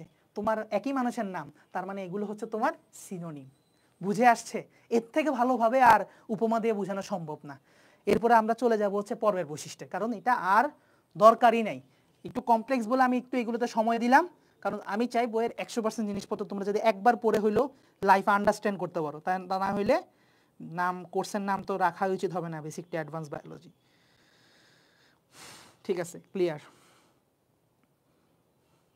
আচ্ছা, মাইকে কি খুব বেশি প্রবলেম করছে কিনা? আমার মনে হয় না করার কথা, এটা আই গেস নেটের ইস্যুর কারণে হয়তো 1-2 বার করতে পারে। আমি গত ক্লাস শুনে দেখছি ফার মোর বেটার কোয়ালিটিতে আমরা এখন ক্লাস নিতে পারতেছি। আচ্ছা, শ্রেণীবিন্যাসের আবশ্যিক ধাপ এগুলো সব কিছু পড়ে ফেলছি আমরা গত ক্লাসে, এখানে আমরা এগুলো আর গেজাবো না, এগুলো সব পড়ছি আল্লাহর নাম নিয়ে। এই ক্লাসিফিকেশন আল্লাহর নাম নিয়ে বলো, লাগবে না, আসলে এগুলো আমাদের লেভেলের না, দরকারই নেই, কেটে দেই, দরকারই নেই, আমি এটা পড়াবো না এবং কেটে দিব। আচ্ছা, ডিরেক্ট পরিফেরাতে চলে গেছে না। এখন আসি আমরা, তো আমরা এখন কি করব, আমাদের সবচেয়ে মহান গুরুত্বপূর্ণ আলোচনা শুরু করব, ঠিক আছে? খুবই মনোযোগ দিবা। তার আগে একটু ওরিয়েন্টেশন করায়নি, তোমাদের একটু ইন্ট্রোডাকশন করায়নি। দেখো, পর্বগুলো যখন বৈশিষ্ট্য আমি বলবো, পর্বগুলোর বৈশিষ্ট্য যখন আমি তোমাদেরকে শিখাবো, তখন তোমরা একটা জিনিস মাথায় রাখবা, আমি এটাকে দুইটা ভাবে প্রেজেন্টেশন করব, দুইটা ক্রাইটেরিয়াতে ভাগ করব। এক, কিছু কমন ক্রাইটেরিয়া থাকবে বা কিছু কমন পয়েন্টের বেসিসে আমরা আলোচনা করব, বা কিছু কমন শ্রেণীবিন্যাসের ভিত্তি আমরা আলোচনা করব পর্বগুলো বৈশিষ্ট্যে। আর থাকবে কিছু ইউনিক পয়েন্ট, যেটা ওই পর্বের একদম অনন্য বৈশিষ্ট্য। ক্লিয়ার কিনা? দেখো, তো কমন পয়েন্টগুলো কিসের ভিত্তিতে আলোচনা হবে? যেমন এক হচ্ছে সংগঠন মাত্রা। আমরা প্রত্যেকটা প্রাণীর সংগঠন মাত্রা জানি, গত ক্লাস যদি ভালো করে করে আসো, তোমরা এখন হুর করে বলে দিবা পরিফেরা সংগঠন মাত্রা কি, নিডারিয়া সংগঠন মাত্রা কি, প্লাটিহেলমিনথেসিস কি। এগুলো খুবই ইজি, আমি তোমাকে পড়াইছি, ঠিক আছে? এখন আসো, তারপরে ভ্রূণীয় কোষস্তর নিয়ে আমরা একটু কমেন্ট করব। তার ভ্রূণীয় কোষস্তর কিরকম, তারপর আমরা কমেন্ট করব কি নিয়ে, সিলোম নিয়ে কমেন্ট করব, যেগুলো শ্রেণীবিন্যাসের গুরুত্বপূর্ণ ভিত্তি। তারপর কি নিয়ে কমেন্ট করতে পারি আমরা লাস্ট প্রতিসমতা বা প্রতিসাম্য নিয়ে কমেন্ট করব, সিমেট্রি নিয়ে কমেন্ট করব, ঠিক আছে? এটা কি ধরনের প্রতিসাম্য, প্রত্যেকটা পয়েন্ট আমরা কিন্তু গত ক্লাসে পড়ে আসছি। এছাড়াও আমরা কথা বলতে পারি চাইলে, সময় থাকলে, নটোকর্ড নিয়ে, এটা যে কর্ডেট প্রাণী না নন কর্ডেট সেটা আমরা জাস্ট বলে দিলাম, ঠিক আছে? এবং আমরা চাইলে বিভিন্ন তন্ত্র নিয়ে পৃথক আলোচনা করতে পারবো, পরিপাকতন্ত্র, রেচনতন্ত্র, রক্ত সংবহন তন্ত্র। বাট এগুলো আমি আর কমন পয়েন্টে ফেললাম না, কারণ আমরা অ্যাকচুয়ালি ইউনিক পয়েন্টের মধ্যেই ম্যাক্সিমাম ক্ষেত্রে এগুলো পেয়ে যাব, তাই আমি আর লিখলাম না। বাট আমরা সবসময় চেষ্টা করবো কি কোনো তন্ত্রর আলোচনা বাদ গেল কিনা এটা মাথায় রাখবো আমরা। তো এই হইলো আমাদের কমন পয়েন্টগুলা, আর ইউনিক পয়েন্টগুলো তোমাকে আমি কত সুন্দর করে পড়াই দিব তোমার আইডিয়াও নাই। আমি তোমাদেরকে একটু সুন্দর ছন্দে ছন্দে গল্পে গল্পে পড়াই দিব, গল্পে গল্পে পড়াই দিব, ঠিক আছে? এরপর থেকে এই চ্যাপ্টারটা হবে তোমার অনেকটা মোস্ট ইম্পর্টেন্ট এবং মোস্ট আনন্দের চ্যাপ্টার, সবচেয়ে মজার চ্যাপ্টার তোমার কাছে এটা মনে হবে। আর যেখানে অনেক বায়োলজির স্টুডেন্ট, অনেক মানে ইন্টার স্টুডেন্ট কাছে আমি যখন জিজ্ঞেস করি তুমি মানে এনিম্যাল ডাইভার্সিটি চ্যাপ্টারটা কেমন লাগে, সে বলে ভাই খুবই বাজে লাগে, এতগুলা পড়বে, এতগুলা বৈশিষ্ট্য একটাও মনে থাকে না, একটার সাথে একটা গুলাই ফেলি। কিন্তু আমার ক্লাস তুমি যদি ভালো করে করো, আমি তোমাকে গ্যারান্টি দিতে পারি তোমার কখনো গোলাবে না, ইনশাল্লাহ গোলাবে না, ভরসা রাখো ভাইয়ের উপর। আচ্ছা, গেল এগুলো। হ্যাঁ, এখন আমরা আসি পরিফেরা পর্ব নিয়ে ডিরেক্ট কথাবার্তা বলবো। সো প্রত্যেকটা পর্ব আলোচনার সময় একটা কথা মাথায় রাখবা, সেটা হচ্ছে আমরা ওই পর্বের অপর নামটা ভালো করে পড়বো। এইখানে একটা কথা বলি, দেখো তোমরা প্রতিটা পর্বের অপর নাম নোট করে ফেলবা, মানে একটা ছক ওয়াইজ নোট করে ফেলবা। আচ্ছা, কি কি জিনিস নোট করতে পারো আমি একটু চাইলে লিখে দিতে পারি। দেখো, অপর নাম, তারপরে হচ্ছে তোমার চাইলে প্রত্যেকটা সংগঠন মাত্রা এই জায়গায় লিখে, এখানে লিখলা, এখানে একটা লিখলে, এখানে একটা লিখলা, তারপর কলাম করে ছক টানলা, টেনে হচ্ছে এখানে পর্ব নাম দিছে, ধরো সেটা হচ্ছে পরিফেরার অপর নাম সহ যা আছে লিখলা। এরপরে হচ্ছে নিডারিয়ার, ঠিক আছে, অপর নাম সহ আরো যা যা ভিত্তি আছে লিখলা। এইভাবে করে একটা মাস্টার চার্ট তৈরি করে ফেলো না, ঠিক আছে? একটু করে ফেলো, করে এবং আমি তোমাদের কাছে বলবো ভাইয়া সবাই কাইন্ডলি, আমি সবার যারা ক্লাস করতেছো সবার মাস্টার চার্টটা দেখতে চাই। তুমি পুরা গ্রুপ পুরা নোট সাবমিট করো কি না করো, আলাদা করে মাস্টার চার্টটা সবাই সাবমিট করবা, যে অপর নামগুলো নোট ডাউন করছো, তারপরে হচ্ছে এই সংগঠন মাত্রাগুলা একের পর এক লিখে তোমার একটা চার্ট বানাইছো, ঠিক আছে? 9টা মুখ্য পর্ব, ঠিক আছে? আচ্ছা, আমি বিশ্বাস করি তোমরা দিবা। আচ্ছা আসো, তো পরিফেরা পর্বের অপর নামটা কি? পরিফেরা পর্বের অপর নাম হচ্ছে স্পঞ্জ। পরিফেরা পর্বের অপর নাম হচ্ছে স্পঞ্জ। আরেকটা অপর নাম আছে, সেটা কি ভাইয়া? সেটা হচ্ছে ছিদ্রালু প্রাণী। কেন ভাইয়া? কারণ তাদের শব্দটাকে ভাঙলে আমরা পাই পোর প্লাস ফেরাস। সো পোর মানে হচ্ছে ছিদ্র। তাহলে আমরা জানি পোর শব্দটা আসছে হচ্ছে ছিদ্র থেকে, মানে ছিদ্র। পোর শব্দের অর্থ হচ্ছে ছিদ্র। তাহলে পরিফেরা যাদের অনেক পোর্স আছে, অর্থাৎ তাদের দেহে অনেক ছিদ্র আছে, তাহলে তারা হবে ছিদ্রালু প্রাণী। তার মানে এটা কিন্তু খুব ইজিলি বলা যায় যে পরিফেরার পরি আসছে পোর শব্দটা থেকে, আর পোর শব্দের অর্থ হচ্ছে ছিদ্র। তাহলে এই জন্য পরিফেরা পর্বের প্রাণীদেরকে ছিদ্রালু প্রাণী বলে। আরেকটু পরে আমরা আরো রিলেট করতে পারবো, তাদের দেহে আসলে অনেক ছিদ্র থাকে এবং এই ছিদ্রগুলোর স্পেসিফিক নাম আছে। এই ছিদ্রগুলোর ভাইয়া স্পেসিফিক নাম আছে। আচ্ছা, এইখানে আমরা বহুত কিছু দেখতেছি। আমরা এইভাবে এক মোটেও পড়বো না। তোমরা কেউ এখানে এত বড় বড় পয়েন্টগুলো লেখার দরকার নেই, সব বইয়ে আছে। আমি আরো অ্যাপ্রিসিয়েট করবো তুমি যদি বই দেখে দেখে বইয়ের পয়েন্টগুলো তুমি নোট ডাউন করো, বাট আমি আমাকে স্টাইলটা পড়াই দিচ্ছি। তোমরা কেউ এখানে এগুলো সব পুরাটা নোট ডাউন করার দরকার নেই আপাতত, বলতেছি কতটুকু লাগবে। আসো আমরা পরিফেরার বৈশিষ্ট্যগুলো পড়ি। পরিফেরা, পরিফেরা অপর নামটাও লিখে ফেলি, ছিদ্রালু প্রাণী। ভাইয়া যেভাবে নোট ডাউন করে দিচ্ছি তোমরা সেভাবে গোছানো অর্গানাইজ ভাবে পড়ো, কারণ সত্যি কথা বলতে গেলে বায়োলজি হচ্ছে এমন একটা সাবজেক্ট, তুমি যদি গুছায়ে পড়ো এটা তোমার অনেক দিন মনে থাকবে, তোমার কাছে এটা সহজ হয়ে যাবে। অন্তত পক্ষে 10 জন, বাকি 10টা স্টুডেন্ট বা 100টা স্টুডেন্ট থেকে সহজ হয়ে যাবে। ঠিক আছে? তুমি ফিজিক্স ম্যাথ এগুলো হয়তো না গোছাইলেও তুমি পারবা, কারণ এগুলো একটু মানে সূত্র ভিত্তিক, তো পারবা। কিন্তু বায়োলজি একটু গোছানো না রাখলে সমস্যা। এখন আসো আমরা বলছিলাম কমন পয়েন্টগুলো নিয়ে কথা বলবো। সো আমরা কমন পয়েন্টগুলো নিয়ে একটু চলো একটু আলোচনা করি। কমন পয়েন্ট কি রে ভাইয়া? কমন পয়েন্ট হচ্ছে সংগঠন মাত্রা। এদের সংগঠন মাত্রা কি তোমরা নিজে বলো, বলো বলো কি হবে? কোষীয় সংগঠন মাত্রা, তাই না? কোষীয় সংগঠন মাত্রা। তাহলে এটা হবে কোষীয় সংগঠন মাত্রার প্রাণী। আমি এখন পুরাটা লিখলাম, পরের বার থেকে আর পুরাটা লিখবো না। এরা হচ্ছে কোষীয় সংগঠন মাত্রার প্রাণী। তারপরে এদের ভ্রূণস্তর কি? নাই, এদের কোনো ভ্রূণস্তর নাই। এরা দ্বিস্তরীয় না, ত্রিস্তরীয় না, এটা কোনো স্তরীয় না। কারণ দ্বিস্তরী শুরু হয় নিডারিয়া থেকে, ত্রিস্তরী শুরু হয় প্লাটিহেলমিনথেস থেকে বাকিগুলা। তাহলে পরিফেরার ভ্রূণের কোনো স্তর নাই। কিন্তু নতুন বইয়ে, আচ্ছা নতুন বইয়ে একটা ঘাপলা করছে ভাই। আমি গতকাল না পরশু দেখলাম নতুন বইয়ে একটা কি ঘাপলা করছে। নতুন বইয়ে একটা দুইটা লেয়ারের নাম দিছে। বাহিরে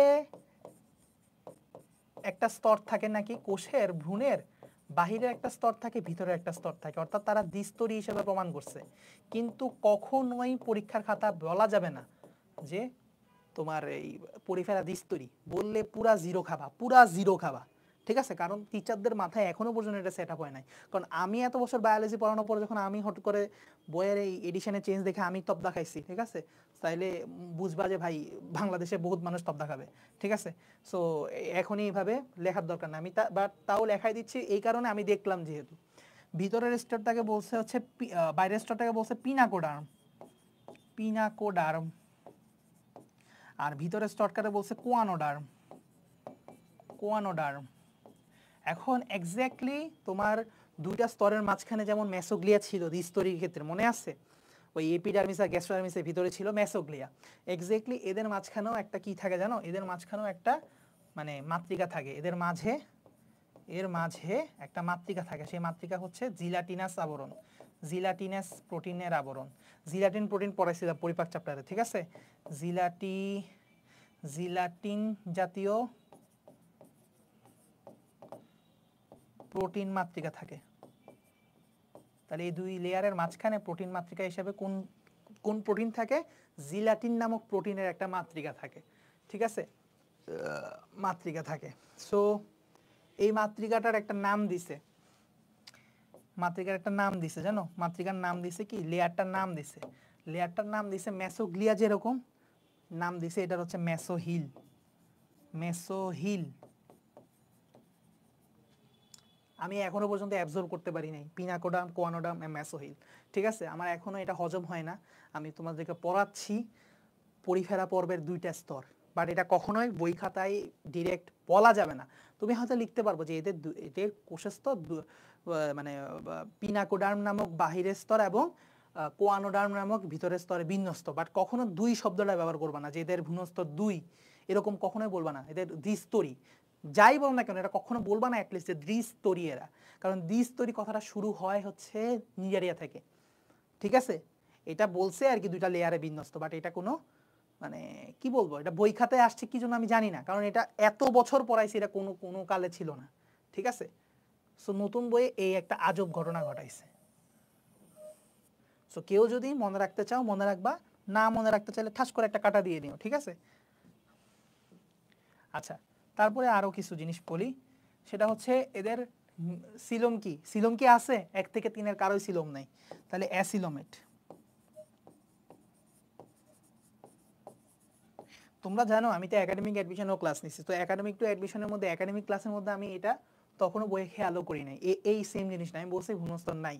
তো তোমাদের সময় আমি একটু বই দেখে বলতেছি হচ্ছে যে এটা আছে বইয়ে, নতুন অ্যাড করছে।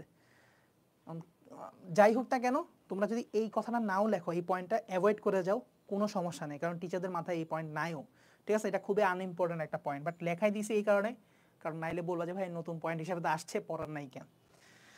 তাহলে সিলম নাই, অ্যাসিলোমেট। দিস তারপর প্রতিসমতা কি বা প্রতিসাম্য কি? অপ্রতিসম, স্পঞ্জের অপ্রতিসম হয়, আমরা গত ক্লাসে পড়ছি। শেষ। তো তুমি কি এখনো পর্যন্ত দেখতে পাইতেছো, তুমি জাস্ট কমন পয়েন্টগুলো আলোচনা করার পরেই তোমার 5টা থেকে 6টা পয়েন্ট অলরেডি তোমার কমন পয়েন্টে চলে আসছে, অর্থাৎ কমন ক্রাইটেরিয়া থেকে আমরা অ্যান্সার করে ফেলছি। তাহলে গত ক্লাসে আমরা পরিফেরার কতগুলা বৈশিষ্ট্য আলোচনা করে ফেলছি দেখতে পাচ্ছ। বাই ডিফল্ট কিন্তু আমরা পরিফেরা পর্বের বৈশিষ্ট্যও পড়ে ফেলছিলাম। ঠিক আছে, তাহলে এখন আমরা পরিফেরা পর্বের অনন্য বৈশিষ্ট্যগুলো পড়ব। তাহলে এখন আমরা পড়ব অনন্য বৈশিষ্ট্য। তাহলে অনন্য বৈশিষ্ট্য পড়তে গেলে আচ্ছা একটা কাজ করি, এটাকে আরো একটু এদিকে শিফট করে নিয়ে যাই। আচ্ছা এটা না, সরি, পুরো জিনিসটাকে একটু শিফট করে নিয়ে যাই।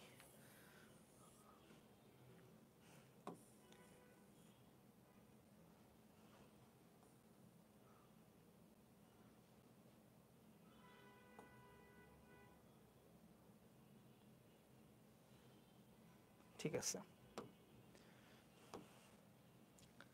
তো আসো আমরা বলবো কি, আমরা বলবো হচ্ছে পরি আপু।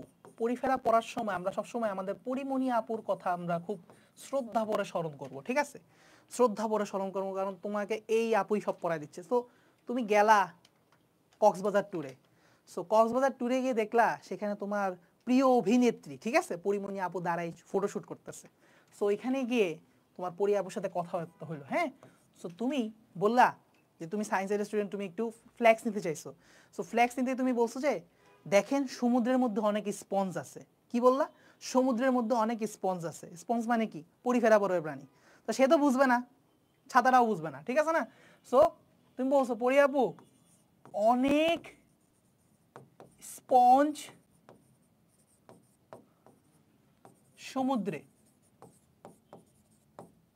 দেখো এই একটা লাইন দিয়ে আমি তোমাকে সব পড়াই দিব, সব অনন্য বৈশিষ্ট্য কাভার, সব অনন্য বৈশিষ্ট্য কাভার, ড্যাম শিওর। ঠিক আছে, যতগুলা ইম্পর্টেন্ট অনন্য বৈশিষ্ট্য আছে। এখন একটু লক্ষ্য করো, একটু লক্ষ্য করো, পরি দিয়ে কি বুঝাইছি? পরিফেরা পর্বে রিলেট করতেছি, যেটা তোমার মনে থাকে, এটা ছন্দটা কারে নিয়ে কথা বলতেছি। পরি আপু অনেক স্পঞ্জ সমুদ্রে। তাহলে আপু দিয়ে বুঝাচ্ছি 2টা লার্ভা দশা, ভেরি ভেরি ইম্পর্টেন্ট 2টা লার্ভা দশা। একটার নাম খুবই কঠিন, এগুলো লার্ভা দশা গুলা খুবই কঠিন, 10 বার পড়তে হবে মিনিমাম, তা না হলে জীবনে মুখস্থ হবে না, মুখ দিয়ে নামও বের হবে না। ঠিক আছে, এমফিব্লাস্টুলা, এত কঠিন না, বাট নতুন নতুন পড়তেছো তো কঠিন লাগবে। এমফিব্লাস্টুলা।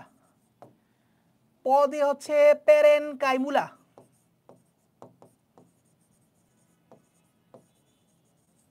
পেরেনকাইমুলা। তাহলে দেখো এই দুই ধরনের লার্ভা দশা দেখা যায়। এদের জীবন চক্রে 2 ধরনের লার্ভা দশা দেখা যায়।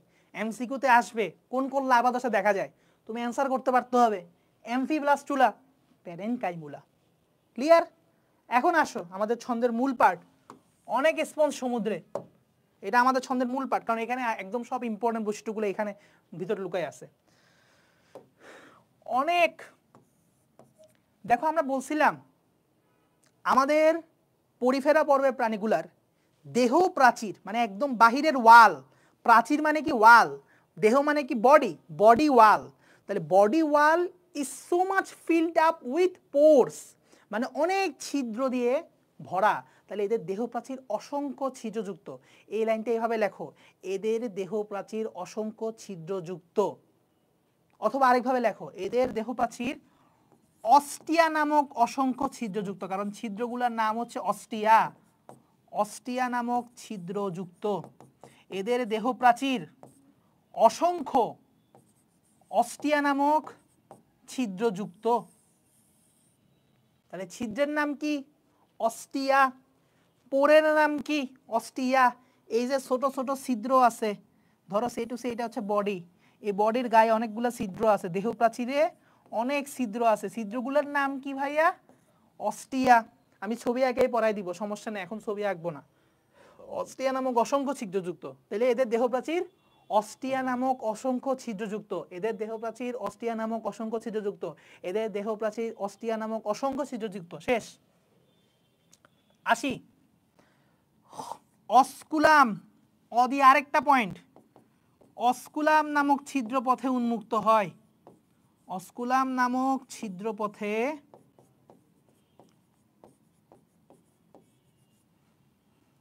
উন্মুক্ত হয়। কি উন্মুক্ত হয় একটু পরে বুঝবো, কোনো সমস্যা নাই, আমরা আপাতত এটা লিখে রাখি সংক্ষেপে। অস্টিয়া নামক ছিদ্র পথে উন্মুক্ত হয়। তাহলে এই ছিদ্র পথ, এটা কিন্তু ছিদ্র না, এটা হচ্ছে ছিদ্র পথ। ঠিক আছে? আচ্ছা আসি, তোমাকে দেখাবো। এটা হচ্ছে ছিদ্র পথ, কারণ হচ্ছে এটা অনেক বড় ছিদ্র অ্যাকচুয়ালি। মাউথের, আমাদের মুখগহ্বর বা মুখছিদ্র যেমন অনেক বড় ছিদ্র, সো অস্কুলাম হচ্ছে ওইরকম অনেক বড় ছিদ্র। সো এটাকে ছিদ্র বললে হবে না, কারণ অস্টিয়া হচ্ছে ছোট ছোট একদম ছোট ছোট পোর, আর এটা হচ্ছে অনেক বড় ছিদ্র পথ। ঠিক আছে? আচ্ছা তারপরে আসো, ন দিয়ে হচ্ছে এদের স্পেশাল নালিকাতন্ত্র বা ক্যানাল সিস্টেম আছে। নালিকাতন্ত্র বা ক্যানাল সিস্টেম আছে।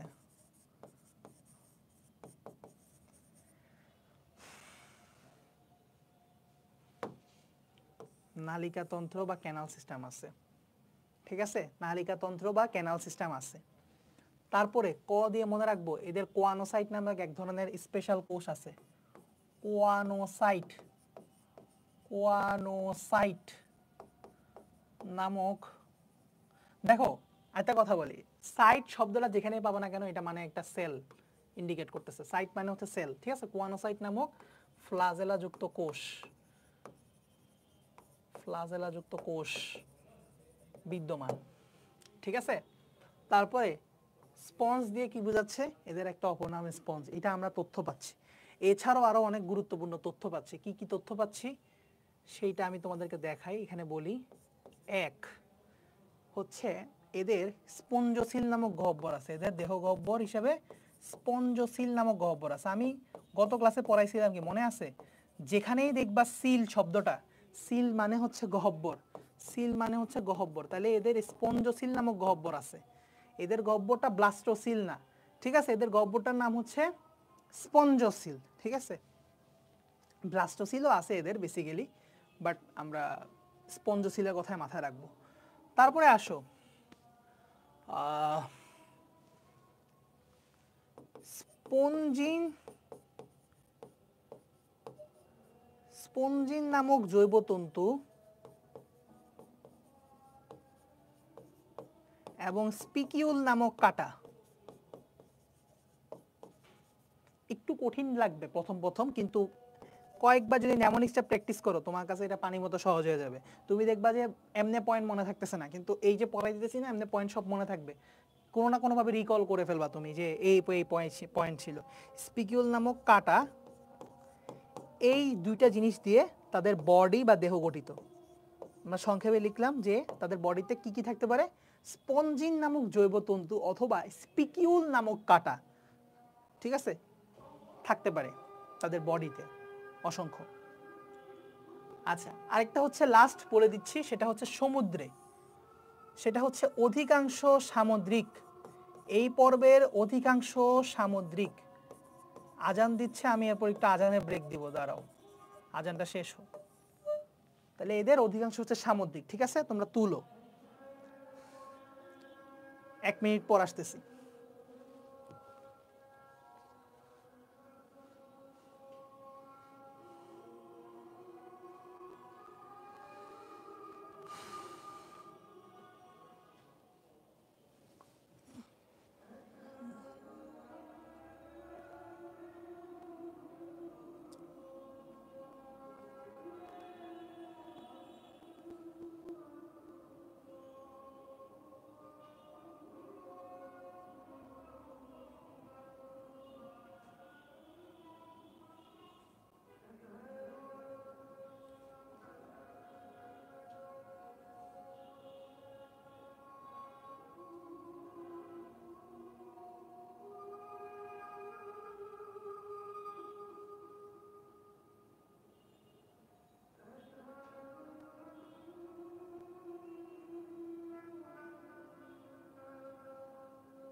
আচ্ছা ঠিক আছে, শুরু করি আমরা আবার। ওকে, সো যেটা বলতেছিলাম, শেষ করছিলাম যে এদের অধিকাংশ সদস্য হচ্ছে কি সামুদ্রিক। তো মোটামুটি তোমরা হজম করতে পারছো কিনা আমি জানি না, এখানে অনেকগুলো শব্দ আসছে, অনেকগুলো টার্ম আসছে, এই জন্য আমি বলছি এগুলো হচ্ছে অনন্য বৈশিষ্ট্য। সো অনন্য বৈশিষ্ট্যের মধ্যে এমন এমন অনেক উদ্ভট ওয়ার্ড আসবে যেগুলো তোমার মাথার মধ্যে ডাইজেস্ট করতে প্রথম প্রথম কষ্ট হবে, তারপর আমি বুঝাই দিব যথাসম্ভব, ঠিক আছে, কোনো সমস্যা নাই। বাট আপাতত মনে রাখবা, তোমার আলটিমেটলি যখন তুমি রিভাইজ করবা, এই কিওয়ার্ডগুলো তোমাকে সাহায্য করবে। তুমি যখন পড়ি আপু অনেক স্পঞ্জ সমুদ্রে, তুমি মনে করে ফেলবা অদি অস্ট্রিয়া, তাহলে অস্ট্রিয়ার কথা মনে আসলে মনে বলে ফেলবা এদের দেহ প্রাচীরে অসংখ্য ছিদ্র থাকে যেগুলোর নাম হচ্ছে অস্ট্রিয়া, তাহলে অস্ট্রিয়া নামক অসংখ্য ছিদ্র দুটো। তারপর বলবা যে এদের দেহের থেকে মানে সব জিনিসপত্র ওয়েস্ট ম্যাটেরিয়াল সহ যা আছে সব হচ্ছে মস্কুলাম নামক ছিদ্রপথ দিয়ে বের হয়ে যায়। তারপরে ন দিয়ে নালিকাতন্ত্রের কথা মনে পড়বে যে ক্যানাল সিস্টেম আছে, এদের স্পেশাল ক্যানাল সিস্টেম আছে, ঠিক আছে না? সো ক্যানাল সিস্টেম আছে স্পেশাল, সো এই ক্যানাল সিস্টেম থাকে তাদের। তারপর ক দিয়ে কোয়ানোসাইট কোষের কথা মনে পড়বে। তারপরে স্পঞ্জ দিয়ে তিনটা কথা মনে পড়বে, স্পঞ্জোসিল নামক গহ্বরের কথা, স্পঞ্জিন এবং স্পিকিউল নামক কাটার কথা, ঠিক আছে? সমুদ্রে দিয়ে মনে পড়বে অধিকাংশ সামুদ্রিক। এখন তোমাদেরকে একটা ডিসক্লেইমার দিই, খুবই মনোযোগ দিয়ে শুনবা। তোমাকে এমসিকিউ প্রশ্ন কি বলছে তুমি বারবার খেয়াল করবা। তোমাকে কি জিজ্ঞেস করছে, কি এই পর্বের কোন পর্বের অধিকাংশ সামুদ্রিক, এই প্রশ্নটা বললে উত্তর হবে কি? উত্তর হবে পরিফেরা। কিন্তু যদি বলে কোন পর্বের সবাই সামুদ্রিক, খুবই খুবই মনোযোগ দিয়ে মাথায় রাখো, নোটাবেন, বিশেষ দ্রষ্টব্য। যদি বলে কোন পর্বের সবাই সামুদ্রিক, কোন পর্বের সবাই সামুদ্রিক, তাইলে অ্যান্সার কিন্তু আর পরিফেরা হবে না, অ্যান্সার ঘুরে গেছে। অ্যান্সার হবে এখন কি জানো? একাইনোডার্মাটা। তাহলে এখন সবাই যারা ক্লাস করতেছো সবাই, each and everyone, please comment যে আমি যদি বলি কোন পর্বের সবাই সামুদ্রিক, তাহলে দেখো সবাই সামুদ্রিক কোনটা, হাইফেন দিয়ে লেখো। সবাই সামুদ্রিক বললে অ্যান্সার কি হবে? অধিকাংশ সামুদ্রিক বললে কি অ্যান্সার হবে এটা লেখো। আমি এটা যখনই তোমার পরীক্ষায় দিব না, 100% স্টুডেন্ট ভুল করে, এটা এই হইলো অবস্থা, ঠিক আছে? বাট এখন তোমরা যাতে ভুল না করো, পরীক্ষা যেমন কোশ্চেনই হোক না কেন তোমরা যাতে ভুল না করো, ঠিক আছে? তো ওখানে আমরা একটু জিনিসপত্রে আসি, কি বুঝাবো না বুঝাবো। সবাই কমেন্ট দেখতে চাই, কমেন্ট করো।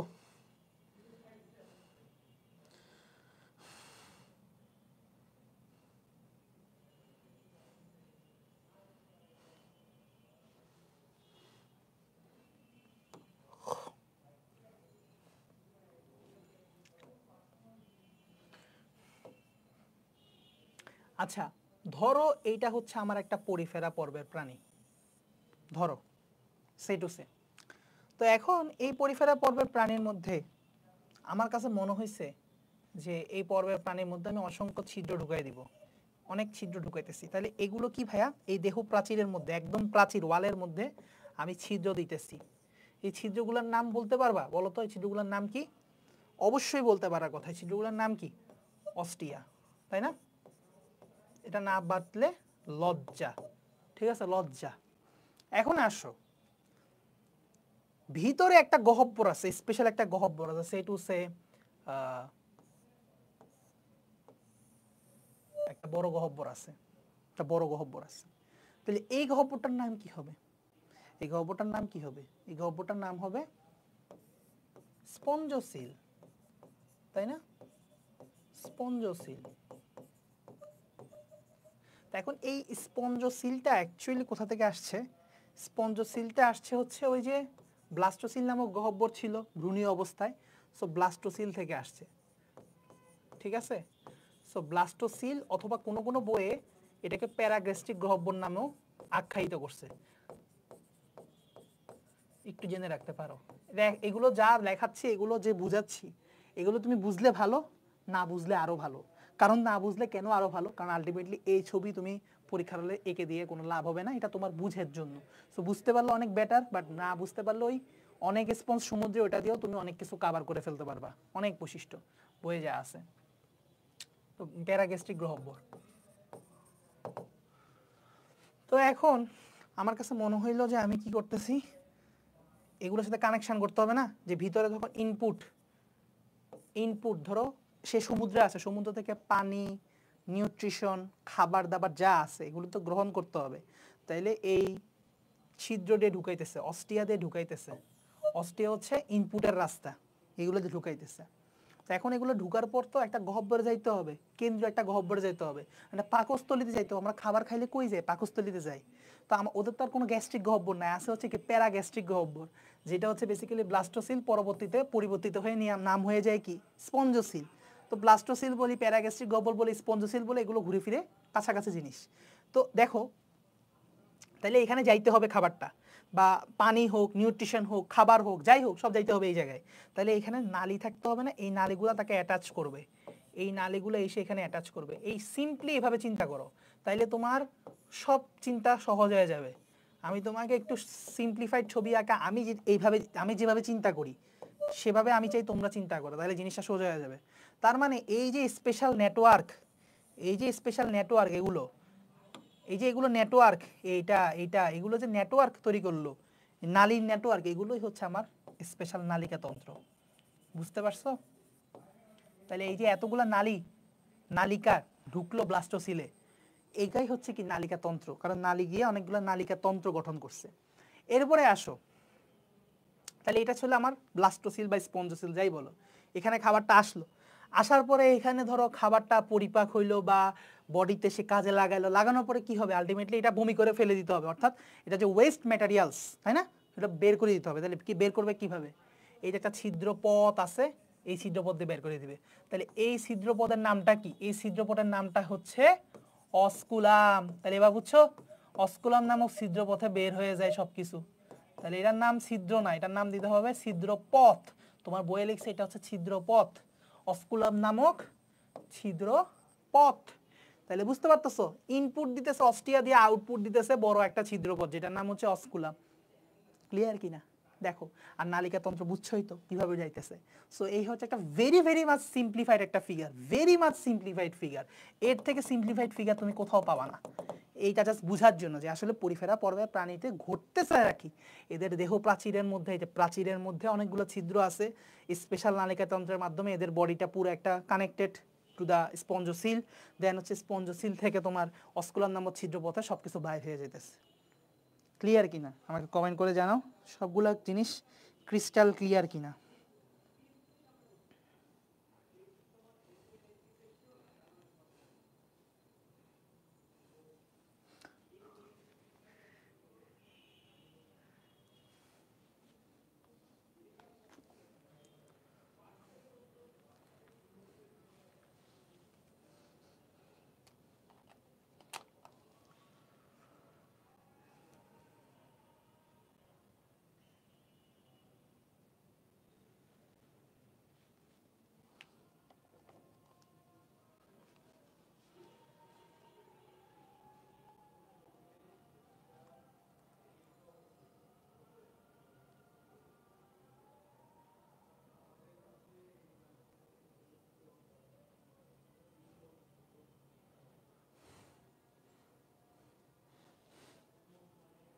আচ্ছা, ভিডিও মনে হয় একটু কিছুক্ষণের জন্য স্টাক হয়েছিল, আন্তরিকভাবে দুঃখিত। এখন কি ঠিক হয়েছে কিনা দেখি, বুঝতে পারতেছি না।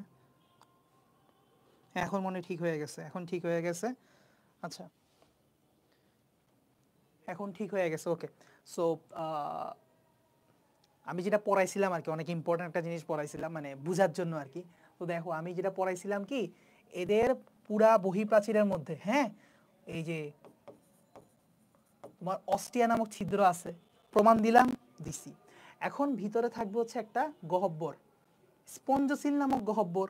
তো এই স্পঞ্জোসিল নামক যে এই যে গহ্বরটা, এটা কোথা থেকে আসবে?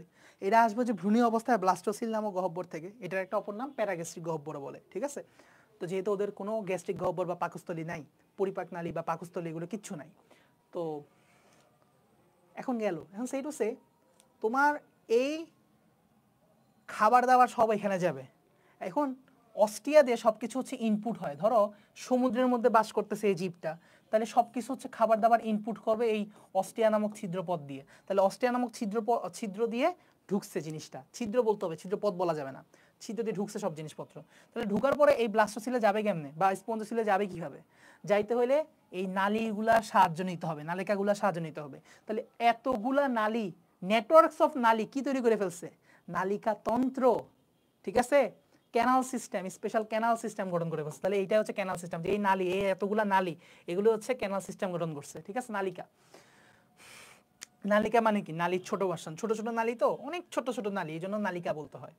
তারপরে আসো, তাহলে সবগুলো কানেক্টেড করে ফেলছে স্পঞ্জোসিলে। তাহলে খাবার দাবার যা ঢুকবে সব হচ্ছে সুন্দর মতো চলে যাবে স্পঞ্জোসিলে বা প্যারাগ্যাস্ট্রিক গহ্বরে।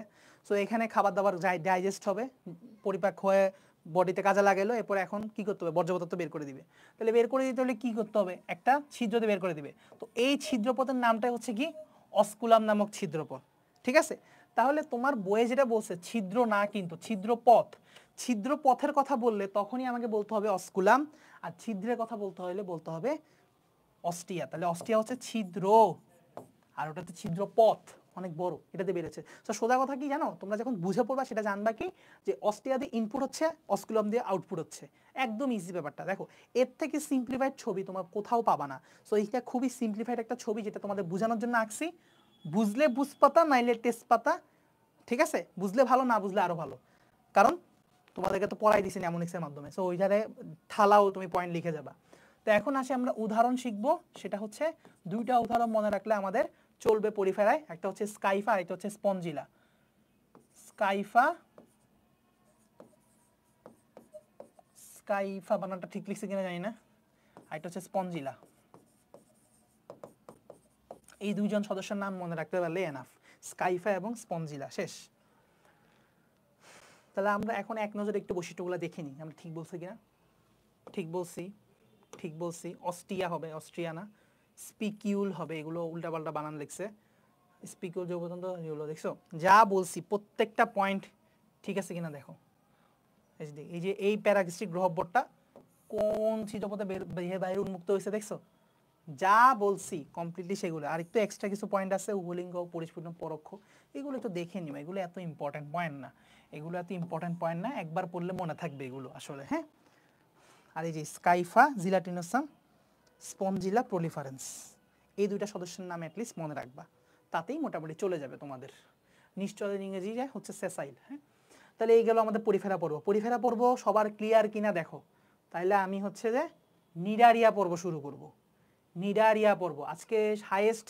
নিডারিয়া পর্ব পড়ার পরে প্লাটিহেলমিনথিস নেমাটোডা একটু যদি পারি, ততটুকু পর্যন্ত যদি পারা যা সম্ভব হয় তাহলে পড়াই দিব। দেখি তোমাদের অবস্থা, দেখি তোমরা তো লাইভেও।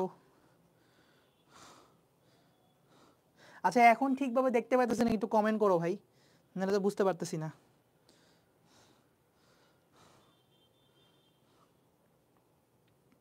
যদি আমি দেখতেছি এখানে সব ঠিক আছে।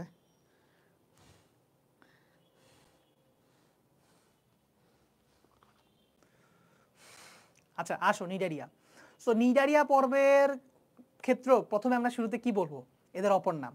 তো এদের অপর নামটা খেয়াল করো, এদেরকে বলা হয় সমুদ্রের ফুল, এদেরকে বলা হয় সমুদ্রের ফুল, ফ্লাওয়ার অফ সি। তাহলে নিডারিয়া পর্ব অপর নাম কি, ফ্লাওয়ার অফ সি, ক্লিয়ার? বা সমুদ্রের রেইন ফরেস্ট। এখন এখানে একটু ঝামেলা আছে, সমুদ্রের রেইন ফরেস্ট ডিরেক্ট নিডারিয়া ডাকে না, নিডারিয়াদেরকে ডাকে না। নর্মালি নিডারিয়া পর্বের মধ্যে হচ্ছে প্রবাল প্রাচীর পড়ে। কারা?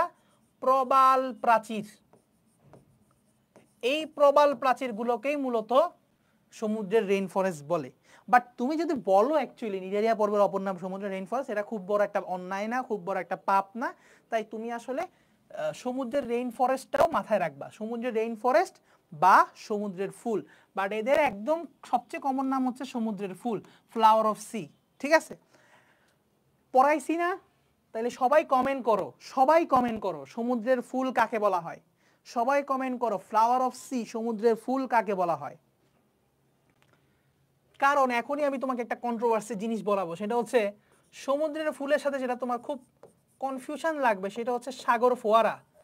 এই নামে আরেকটা জিনিস আছে, সাগর ফোয়ারা। কি আছে ভাইয়া? সাগর ফোয়ারা। এই সাগর ফোয়ারা কাদেরকে ডাকা হয় তোমরা কি জানো? তুমি মনে করতে পারো সমুদ্রের ফুল আর ফোয়ারা তো সেমই হবে, না রে ভাই, এটা হচ্ছে ফাউন্টেন। ফোয়ারার ইংরেজি হচ্ছে ফাউন্টেন, নট ফ্লাওয়ার। ফুল না, ফোয়ারা মানে হচ্ছে ফাউন্টেন, ঝর্ণা, সমুদ্রের ঝর্ণা। তাহলে সমুদ্রের ঝর্ণা বা মানে সাগর ফোয়ারা কাদেরকে ডাকে জানো? এটা হচ্ছে ইউরোকর্ডাটার প্রাণীদেরকে, ঠিক আছে? তাহলে এবার ওইটা কমেন্ট করা শেষ হইলে এবার এটা কমেন্ট করো, সাগর ফোয়ারা বলবো হচ্ছে ইউরোকর্ডাটাকে। দুইজনের মধ্যে আমরা প্যাচ লাগাবো না, দুইটা আলাদা আলাদা করে মুখস্থ রাখবো। সমুদ্রের ফুল বলবো নিডারিয়াদেরকে, সাগর ফোয়ারা বলবে ইউরোকর্ডাটাদেরকে। দেখো এইভাবে যদি তুলনা করে পড়াই, তোমরা কি কখনো ভুল করার সম্ভাবনা আছে? নাই, ইনশাল্লাহ নাই। একটু ভালো করে পড়লেই তোমরা ভুল করবা না। অধিকাংশ সামুদ্রিক কাকে বলবো? পরিফেরা। সবাই সামুদ্রিক কাকে বলবো? এখাইনোডার্মাটা, ঠিক আছে? সমুদ্রের ফুল কাকে বলবো? নিডারিয়া। সাগর ফোয়ারা কাকে বলবো? ইউরোকর্ডাটা, ঠিক আছে? আর ভুল করার কোনো চান্স নাই। আচ্ছা এখন আমরা আমাদের মতো করে পড়বো যে নিডারিয়া পর্বের বৈশিষ্ট্যগুলা, তারপর আমরা মিলাই নিব। আসো আমরা নিজেদের মতো করে পড়ি। নিডারিয়া। অপর নাম কি? সমুদ্রের ফুল।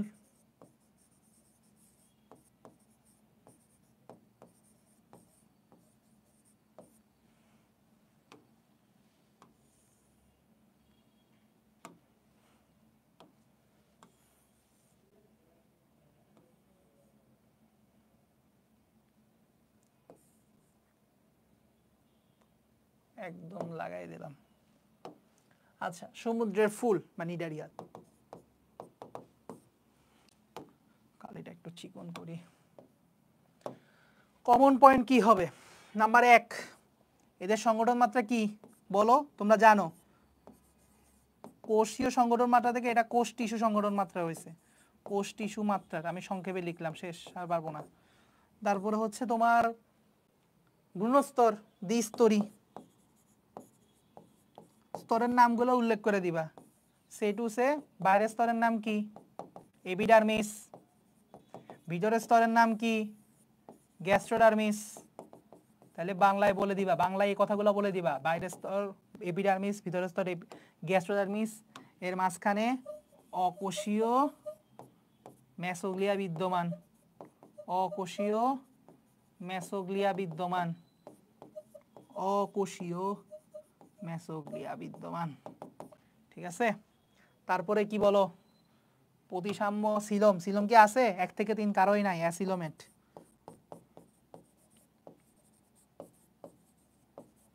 তারপরে আসো, কি পড়াবো? প্রতিসাম্যতা বা প্রতিসাম্য। এটা কি হবে? নিজারিয়া বলছিলাম ওরিও। ওরিও ইংলিশে বললে রেডিয়াল। ঠিক আছে? দ্বিস্তরী বা ইংলিশে বললে কি হবে? ডিপ্লোব্লাস্টিক, তাই না? Diploblastic animal. আচ্ছা, ওকে, মোটামুটি এগুলো। আচ্ছা, এটাকেও একটু সরাই, এদিকে নিয়ে যাই।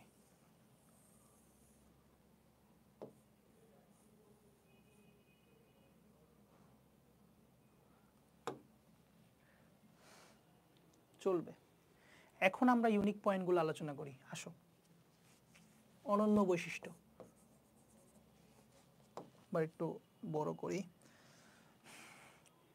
অনন্য বৈশিষ্ট্য কেন মনে রাখবো? টেকনিক আছে, টেকনিকটা বলি।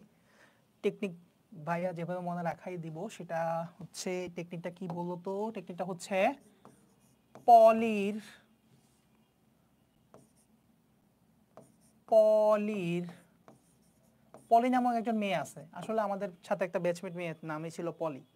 হ্যাঁ, সো পলি নামক একটা মেয়ে, সে হচ্ছে একটা, তার পেট বা পোষা প্রাণী হচ্ছে নিডারিয়া। সো তার নিডারিয়া নামক একটা প্রাণী ছিল। কি ছিল? নিডারিয়া নামক একটা প্রাণী ছিল। যেগুলো বড় হাতের লিখছি কারণে লিখছি। নিডারিয়া নামক একটা প্রাণী ছিল যেটা বিষ খেয়ে মরে গেছে। ঠিক আছে? যেটা মানে ইঁদুর মারার জন্য বিষ আনছিল, ইঁদুর মারার বিষ খেয়া তার পোষা প্রাণী বিড়াল মরে গেছে। ব্যাপারটা এমন। ওই যে টম এন্ড জেরিতে দেখো না, যে টম এন্ড জেরিতে কি হয়, যে হওয়ার কথা বিড়াল ইঁদুরে মারার কথা, কিন্তু দেখা যায় ডমিনেট করতেছে কি জেরি, অর্থাৎ টমের উপর সে ভারী পড়ে, অর্থাৎ ইঁদুর বিড়ালকে অবস্থা খারাপ করে ফেলে। ঠিক আছে? সো বিড়াল এখানে উল্টা আহত হয়ে যায়। তো ব্যাপারটা এমনই, ঘরের মালিক আনছে হচ্ছে ইঁদুর মারার জন্য বিষ, ইঁদুর মারার বিষ খেয়ে বিড়াল মরে গেছে। ঠিক আছে? কি আইরনিক্যাল ব্যাপার স্যাপার। তো এই হলো ঘটনা। সো পলি নিডারিয়া হচ্ছে বিষ খেয়ে মরে গেছে। তাহলে পলির নিডারিয়া মরে বিষে, এভাবে মনে রাখবো আমরা। ঠিক আছে? বিষ খেয়ে মরে গেছে। এই হলো আমাদের টেকনিক। এখন টেকনিক থেকে আমরা কি কি বের করবো? আসো আস্তে আস্তে দেখি, তাড়াহুড়ার কিছু নেই। পলি দিয়ে আমরা মনে রাখবো পলিপ নামক একটা দশা আছে। পলিপ দশার কথা মনে রাখবো। 2টা দশা আছে এদের লাইফ, পলিপ দশা এবং আরেকটা হচ্ছে মরে দিয়ে মেডুসা দশা। এদের লাইফে 2টা দশা আছে। এখন প্রবলেমেটিক পার্ট হচ্ছে এই 2টা দশা বা লার্ভা দশা যাই বলি না কেন, এই 2টা দশা মধ্যে একটা হচ্ছে স্থির দশা, মানে এই ক্ষেত্রে প্রাণীরা থাকে নিশ্চল। ওই যে পরিফেরা যেরকম স্যাসাইল ছিল, পরিফেরা পূর্ণাঙ্গ প্রাণীরা সবসময় নিশ্চল থাকে, ওদের মধ্যে কোনো দশা মশা নাই, সবসময় নিশ্চল, কোনো একটা বস্তুর সাথে স্থায়ীভাবে সংযুক্ত থেকে তারা সমুদ্রের মধ্যে ফ্লোট করতে থাকে। তো এদের ক্ষেত্রে স্থির অস্থির আছে ব্যাপারটা, স্থির অস্থির, অস্থির মানে হচ্ছে চলমান সাঁতারু, মুক্ত সাঁতারু। তো কে সাঁতারু হবে আর কে স্থির হবে বা স্থবির হবে, তাহলে এখন এটা মনে রাখার উপায় কি? মনে রাখার একটা টেকনিক বলি। আমি ছোটবেলায় গোলাই ফেলতাম, কিন্তু এই টেকনিকটা আমি যখন পড়ানো শুরু করছি স্টুডেন্টকে, তখন থেকে আমি আর নিজেও গোলাই না। সেটা হচ্ছে কি যে দেখো, আমরা জানি যে ফুটবল খেলার মধ্যে একজন খুবই বিখ্যাত প্লেয়ারকে মেসি, তাই না? খুবই একজন বিখ্যাত প্লেয়ার হচ্ছে মেসি, তাই না? মেসির নাম শুনে না এমন প্লেয়ার খুবই কম, মানে এমন মানুষজন খুবই কম। সো মেসি এই মানুষটা কিরকম? এই খুব সচল, তাই না? সো স দিয়ে হচ্ছে সচল আর ম দিয়ে হচ্ছে মেডুসা। তাইলে ভুলার তো কোনো সম্ভাবনাই নাই যে মেডুসা যে সচল, তাহলে মেডুসা হচ্ছে আমাদের সচল দশা, শেষ। সচল বা মুক্ত সাঁতারু দশা, শেষ। আর তাহলে এটা কি হবে? স্থির দশা, শেষ। টেকনিক পেয়ে গেছো, তাহলে এমসিকিউ তোমার আর ভুল হওয়ার কোনো সম্ভাবনাই নেই। এখন আসো, সি দিয়ে কি বোঝাচ্ছে? সি দিয়ে ভেরি ইম্পর্টেন্ট, তাদের একটা গহ্বর থাকে। আগে ছিল স্পঞ্জসিল নামক গহ্বর, এখন এখানে কি পাবো? এইখানে পাবো সিলেন্টেরন নামক গহ্বর। এই সিলেন্টেরন নামক গহ্বরটা অ্যাকচুয়ালি কি? এটা অ্যাকচুয়ালি কি? এটা অ্যাকচুয়ালি গ্যাস্ট্রোভাস্কুলার ক্যাভিটি। এটা অ্যাকচুয়ালি গ্যাস্ট্রোভাস্কুলার ক্যাভিটি। এটা আসলে গ্যাস্ট্রোভাস্কুলার ক্যাভিটি। এটা কি ভাইয়া? এটা আসলে গ্যাস্ট্রোভাস্কুলার ক্যাভিটি। তাহলে গ্যাস্ট্রোভাস্কুলার ক্যাভিটি বাংলা করলে কি হয়? গ্যাস্ট্রো মানে পরিপাক, ভাস্কুলার মানে সংবহন, ক্যাভিটি মানে গহ্বর, শেষ, বাংলা করে ফেলাইছি। তাহলে বলতে হবে এদের দেহে সিলেন্টেরন নামক পরিপাক, সংবহন, গহ্বর থাকে। এটার কাজ কি? এটা কাজ এ নিজেই বলতেছে। এটার কাজ কি? এটা সে নিজেই বলতেছে। এটার কাজ হচ্ছে পরিপাক করা আর সংবহনের কাজ করে, শেষ। বলবা যা পরিবহন এবং যা পরিপাক এবং সংবহনের কাজে নিয়োজিত, শেষ। আর একটা লাইন হয়ে গেল, মানে অ্যাড হয়ে গেল। তাহলে এটার কাজ কি? বুঝছো? সিলেন্টেরনটা ভেরি ভেরি ইম্পর্টেন্ট পয়েন্ট। তুমি নিডারিয়ার বৈশিষ্ট্য বলতেছো, বাট সিলেন্টেরনে কোনো উচ্চারণও করো নাই, এক নাম্বারও পাবা না। ব্যাপারটা এমন, টিচার খুবই ডিসইমপ্রেসড, মানে তোমার প্রতি ডিসঅ্যাপয়েন্টেড হবে। ন দিয়ে নিডোব্লাস্ট নামক কোষ, এটাও আরেকটা মোস্ট ইম্পর্টেন্ট একটা কথা। নিডোব্লাস্ট নামক কোষ অথবা নিডোসাইট নামের একটা কোষ। আমি বলছিলাম নিডোসাইট দেখলেই, সাইট মানে হচ্ছে কোষ, তো এখন কথা হইলো ভাইয়া ব্লাস্টও তো একটা কোষ, তাহলে কেমনে বুঝবো? দেখো ভাইয়া, দুইটা কিন্তু আসলে সেম কোষ, ঘটনা হচ্ছে বয়সের ডিফারেন্স। সেটুসে তুমি ছোটবেলায় এক ধরনের বয়স অতিক্রম করছো, এখন হচ্ছে বড় হয়ে একটু ম্যাচিউর হইতেছো, তা তোমার থেকে আমি আরো বেশি বয়সে বড়, তাহলে বয়সের একটা ডিফারেন্স আছে। তো নিডোব্লাস্টটা হচ্ছে, মনে রাখবা, B for blast, B for baby, এটা হচ্ছে বেবি সেল। আর সাইট মানে একটু সে ম্যাচিউর, মানে সে চাইল্ড। তো বলো তো, সাইট দিয়ে আমরা চাইল্ড মনে রাখলাম, তো বেবি বড় না চাইল্ড বলো? অবশ্যই চাইল্ড বড়। যার কারণে এই নিউরোসাইট কোষটা হচ্ছে অ্যাকচুয়ালি পরিণত কোষ বা মোর ম্যাচিউর সেল, আর এটা একটু অপরিণত। তাহলে দুজনের মধ্যে ডিফারেন্স এতটুকুই। নিউরোব্লাস্ট এবং নিউরোসাইট নামক কোষ, এটা দুজনই সেম জিনিস, দুজনই একই কোষ, বাট সে অপরিণত অবস্থা থাকে, আস্তে আস্তে ম্যাচুরেশন লাভ করে নিউরোসাইট নামকরণ হয়ে যায়। এটা হচ্ছে মূল কথা। তাহলে নিউরোব্লাস্ট বা নিউরোসাইট নামক এক ধরনের কোষ পাওয়া যায়। এই কোষটার কাজটা কি? এই কোষটার এত ইম্পর্টেন্স কেন? এটা এত সিএসটার কেন? এই কোষটার এত কাজ কি? এটার কাজ হচ্ছে আত্মরক্ষা এবং শিকার, অর্থাৎ নিজেকে কারো থেকে বাঁচানোর জন্য, এই মারিস না আমাকে, আমার কোনো ক্ষতি করিস না, আত্মরক্ষা প্লাস তোরে আমি মাইরালামু রে, তোরে আমি মাইরালামু, ঠিক আছে? নিজেকে বাঁচানো প্লাস আরেকজনের মাইরালামু, শিকার। তাহলে আত্মরক্ষা এবং শিকার, আত্মরক্ষা ও শিকার, শিকারে ভূমিকা রাখে। অ্যাকচুয়ালি চলনেও ভূমিকা রাখে, বাট ওইটা খুবই নগণ্য ভূমিকা, সো এই জন্য আমরা বলি না আর কি, চলন মানে আত্মরক্ষা শিকারের ভূমিকার কথাই উল্লেখ করি। এখন আসো, কেন নিডোসাইট বা নিডোব্লাস্ট আত্মরক্ষা শিকার করতে পারে? কারণ এটার ভিতরে একটা স্পেশাল গহ্বর আছে, এইটা হচ্ছে কোষটা, এইটা হচ্ছে নিডোব্লাস্ট নামক কোষ। বা সাইট নামক একটা কোষ। এই কোষের ভিতরে একটা স্পেশাল গহ্বর আছে। এই গহ্বরটার নাম হচ্ছে নেমাটোসিস্ট নামক গহ্বর। নেমাটোসিস্ট গহ্বর। তাহলে গহ্বরের নাম কি? নেমাটোসিস্ট। নেমাটোসিস্ট নামক গহ্বর। এখন এই গহ্বরটা থাকলে কি সুবিধা? এই গহ্বরের ভিতরে যে মাল পানিটা আছে এটাই হচ্ছে আসলে মূল। এটার ভিতরে কি আছে জানো? বিষ। বিষ বিষ এটার ভিতরে আছে বিষ। এই বিষের নামটা কি জানো? এই বিষের নাম হচ্ছে হিপনোটক্সিন। এই বিষের নাম হচ্ছে হিপনোটক্সিন। এইটার ভিতরে হিপনোটক্সিন নামক বিষাক্ত পদার্থ আছে। এই হিপনোটক্সিনের নামটা তোমরা এই চ্যাপ্টারে পাবা না, পরের চ্যাপ্টারে পাবা, ঠিক আছে? বাট আমি এখানেই বলে দিলাম হিপনোটক্সিন নামক বিষাক্ত পদার্থ থাকে, ঠিক আছে? এই হিপনোটক্সিন কি কি দিয়ে তৈরি আমরা একটু হালকা বলে দেই। সে হচ্ছে প্রোটিন এবং ফেনল দিয়ে তৈরি। প্রোটিন প্লাস ফেনলের একটা মিক্সচার এটা, ঠিক আছে? তোমরা কেমিস্ট্রিতে পড়বা ফেনল কি। আচ্ছা যাই হোক, তো হিপনোটক্সিন হচ্ছে ফেনল প্লাস প্রোটিনের একটা মিক্সচার। এটাই খুব একটা বিষাক্ত একটা বিষ তৈরি হয়। যখনই কেউ তোমাকে ক্ষতি করতে আসে এই বিষটা মাইরা দিয়ে গহ্বরটা থেকে ছুঁইরা শত্রু মইরা যায়। আবার আমি যদি শিকার করে খাইতে চাই সেম ওরও বিষ মাইরা দিব, আমি বেঁচে যাবো, মানে আমি খাই ফেলতে পারবো, শিকার করতে পারবো। এই হইলো তাদের মোটমাট ঘটনা যেটা তাদেরকে সার্ভাইভ করে রাখছে।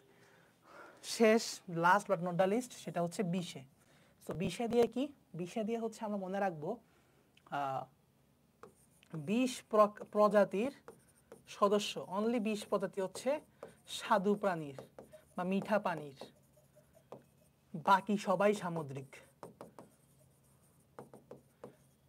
তাহলে যদি কেউ প্রশ্ন করে কোন পর্বের মাত্র 20 প্রজাতির স্বাদু পানি, বাকি সবাই সামুদ্রিক, উত্তর কি? নিগেরিয়া। বুঝছো?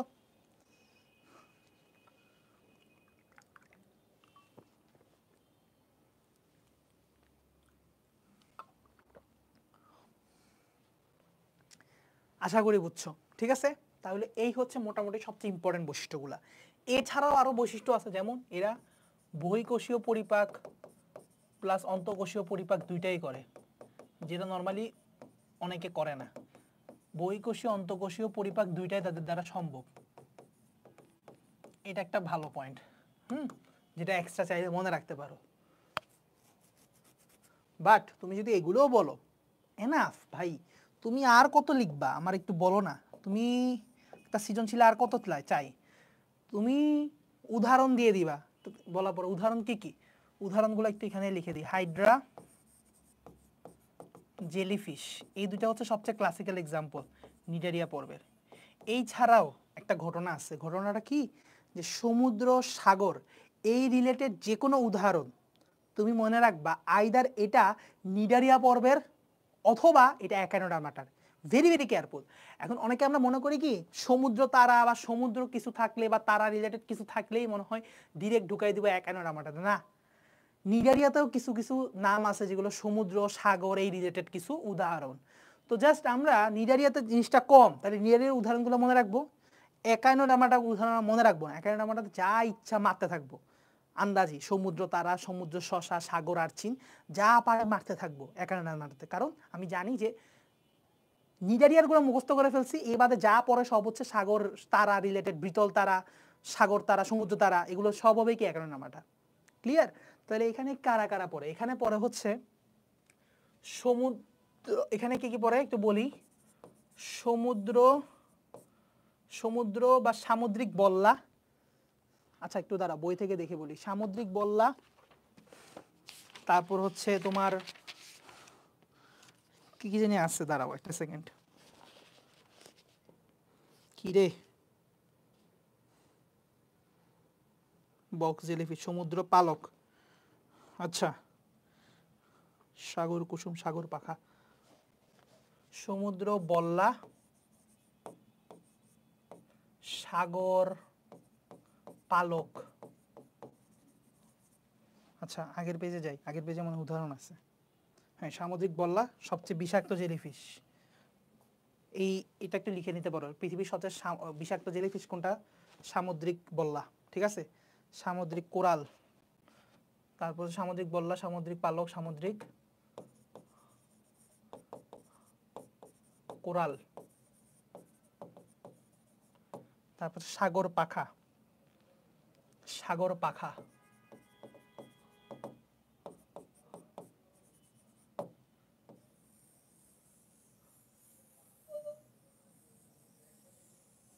ঠিক আছে। এই হলো এই উদাহরণ। তাইলে মনে রাখবো যে হাইড্রা এবং জেলিফিশ সবচেয়ে মোস্ট ইম্পর্টেন্ট উদাহরণ, সবচেয়ে কমন উদাহরণ। এই বাদে সমুদ্র রিলেটেড কিছু ওয়ার্ড আছে, যেমন সমুদ্র পালক, এটা কি সাগর পালক দিচ্ছি নাকি বলে, সাগর পালক না, সমুদ্র পালক হবে, সরি।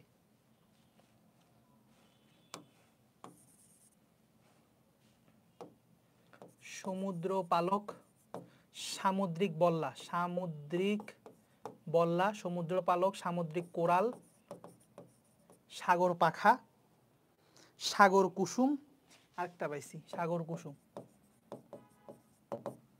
তো এই বাদে যা পাবা সমুদ্র কিংবা তারা রিলেটেড সব হবে একানোড্রামাটা। ক্লিয়ার? এটা একটা টেকনিক।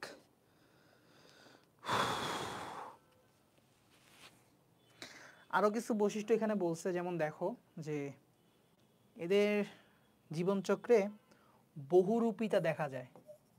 বহুরূপিতা, এই ওয়ার্ডটা জাস্ট মাথায় রাখবা, এরা বহুরূপিতা দেখায়। এই একটা ওয়ার্ড জাস্ট মাথায় রাখবা, বহুরূপিতা দেখায়।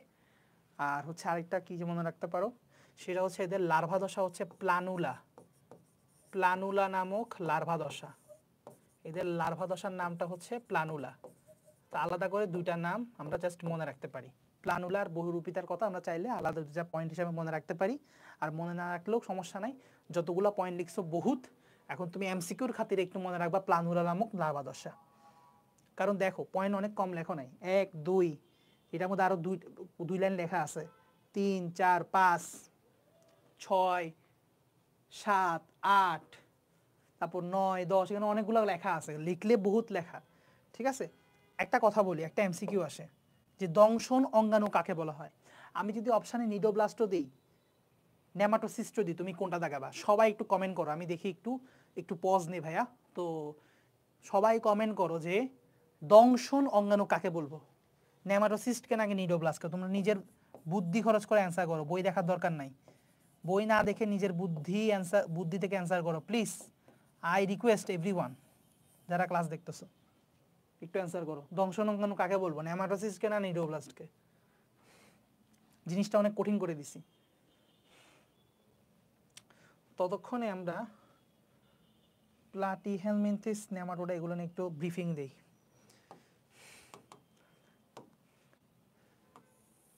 আহা,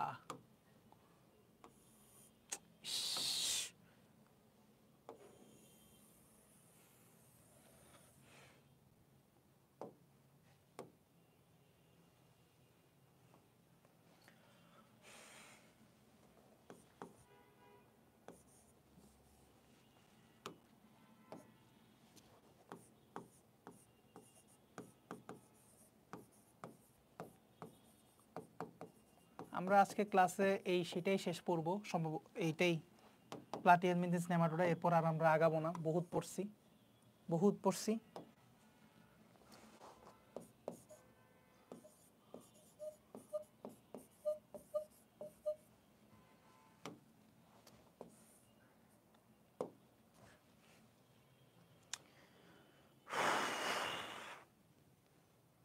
আচ্ছা, ব্রিফিং দিই। প্লাটিহেলমিনথিস এবং নেমাটোডা দুইজনের অপর নাম পরে কথা বলি আমরা, কিন্তু এরা দুইজনই হচ্ছে কি কৃমি, এরা দুইজনই কি জাত কৃমি। যেমন প্লাটিহেলমিনথিস শব্দটার মধ্যে প্লেট শব্দটা আছে, প্লেট শব্দের অর্থ হচ্ছে চ্যাপ্টা। সো এই জন্য হেলমিন্থ মানে হচ্ছে কৃমি। দেখো হেলমিন্থ শব্দের অর্থ হচ্ছে কৃমি, নেমাটোডা কিন্তু নেমাথেলমিনথিসের একটা সংক্ষিপ্ত রূপ। সো এখানেও হেলমিনথিস শব্দটা আছে, তাইলে তার অপর নাম হচ্ছে চ্যাপ্টা কৃমি,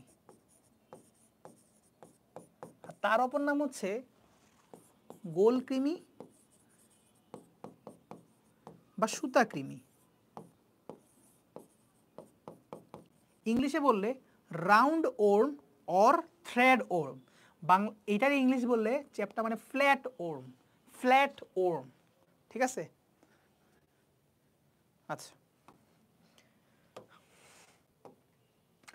এখন তোমাকে একটা কথা বলি, মনে রাখবা পথে প্লেটিহেলমিনথেস, পথে পরজীবী, এদের কৃমি সর্বদাই পরজীবী হয়। কিন্তু এই কৃমি আর এই কৃমির মধ্যে একটা ডিফারেন্স যেটা, সেটা হচ্ছে এরা মুক্তজীবীও হইতে পারে, পরজীবীও হইতে পারে। সো এরকম ডিফারেন্স করে তোমরা পড়তে পারলে তাহলে দেখবা যে খুবই সহজে মুখস্থ করতে পারতেছো, কোনো ঝামেলাই হইতেছে না। এদের কৃমিগুলো আইদার মুক্তজীবী পরজীবী হইতে পারে, বাট প্লাটিহেলমিনথেসের কৃমি অলওয়েজ পরজীবী হয়, আরেকজনের উপর ডিপেন্ড করে বেঁচে থাকে। ঠিক আছে? আচ্ছা,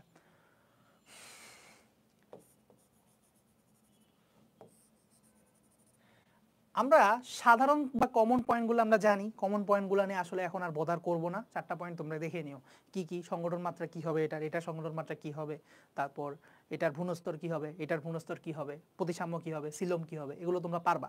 কিন্তু আমরা আছে ইউনিক পয়েন্ট নিয়ে এখন আমরা একটু মাথা ঘামাবো। হ্যাঁ, তো ইউনিক পয়েন্ট নিয়ে মাথা ঘামানোর আগে দুইজনের মাঝখানে একটা কমন বৈশিষ্ট্য নিয়ে কথা বলি। হ্যাঁ, সেই কমন বৈশিষ্ট্যটা কি? সেটা হচ্ছে এরা দুইজন হচ্ছে কি কৃমি। আর কৃমির মাত্রই একটা কথা সবসময় মনে রাখবা, সেটা হচ্ছে কোনো কৃমির রস নাই। ভাইয়া এটা কি বললেন? বুঝি নাই ভাইয়া, কি বললাম? কোনো কৃমির রস নাই মানে কি বুঝাইলাম? মানে বুঝাইলাম রক্ত সংবহন তন্ত্র, রক্ত সংবহন তন্ত্র। সতে বুঝাইলাম একটু জোর করে তালবেশ্য বানায় শ্বসন তন্ত্র। তাহলে কোনো কৃমির রস নাই মানে প্লাটিহেলমিনথেসেরও রক্ত সংবহন তন্ত্র, শ্বসন তন্ত্র নাই, এরও এই দুইটা তন্ত্র নাই। ক্লিয়ার? আমরা 2টা পয়েন্ট অলরেডি পড়ে ফেলাইছি। ঠিক আছে? আচ্ছা, এখন আসি সিঙ্গেল সিঙ্গেল পয়েন্ট আরো কিছু কথা বলতে। আচ্ছা দেখি তোমরা আগের প্রশ্নের অ্যান্সার করছো কিনা। নেমাটোসিস্ট, ভেরি গুড, যে নেমাটোসিস্ট অ্যান্সার করছো। দেখো ভাইয়া, আমি আগে আসি একটু, যেটা বলতেছিলাম কেমন নেমাটোসিস্ট হবে, কেন নেমাটোসিস্টকে দংশন অঙ্গাণু বলবে, একটু চিন্তা করে দেখো। আমরা একটা কোষ, নিউরোব্লাস্ট, কোষটাকে কি আমি অঙ্গাণু বলতে পারি? নাকি কোষের ভিতরে যেটা থাকে সেটাকে আমরা অঙ্গাণু বলি? গহ্বরটাকে অঙ্গাণু বলা যায়, তার মানে এটাই হচ্ছে দংশন অঙ্গাণু। Clear? Normal common sense use করো। কোষটাকে তো আর অঙ্গাণু বলবো না, কোষের ভিতরে যেটা থাকবে কোষীয় অঙ্গাণু, তাই না? দংশন অঙ্গাণু। আচ্ছা গেল। এখন আমরা নেমাটোডার বৈশিষ্ট্যগুলো যদি মনে রাখতে পারি, এক্স্যাক্টলি এটার উল্টা পয়েন্টগুলো হয় ম্যাক্সিমাম ক্ষেত্রে কি প্লাটিহেলমিনথেসের পয়েন্ট। নেমাটোডা কেমনে মনে রাখবো? মনে রাখার একটা টেকনিক বলি। টেকনিকটা কি? আসো, টেকনিকটা হচ্ছে নে মা টো ডা, শেষ। ভাই কি বললেন? বুঝলাম না। হ্যাঁ আসলে এইভাবে পড়লেই শেষ হয়ে যাবে। শিওর ভাইয়া? হ্যাঁ শিওর ভাইয়া, এমনি পড়লে শেষ হয়ে যাবে। বিশ্বাস রাখো, ঠিক আছে? বিশ্বাস রাখো।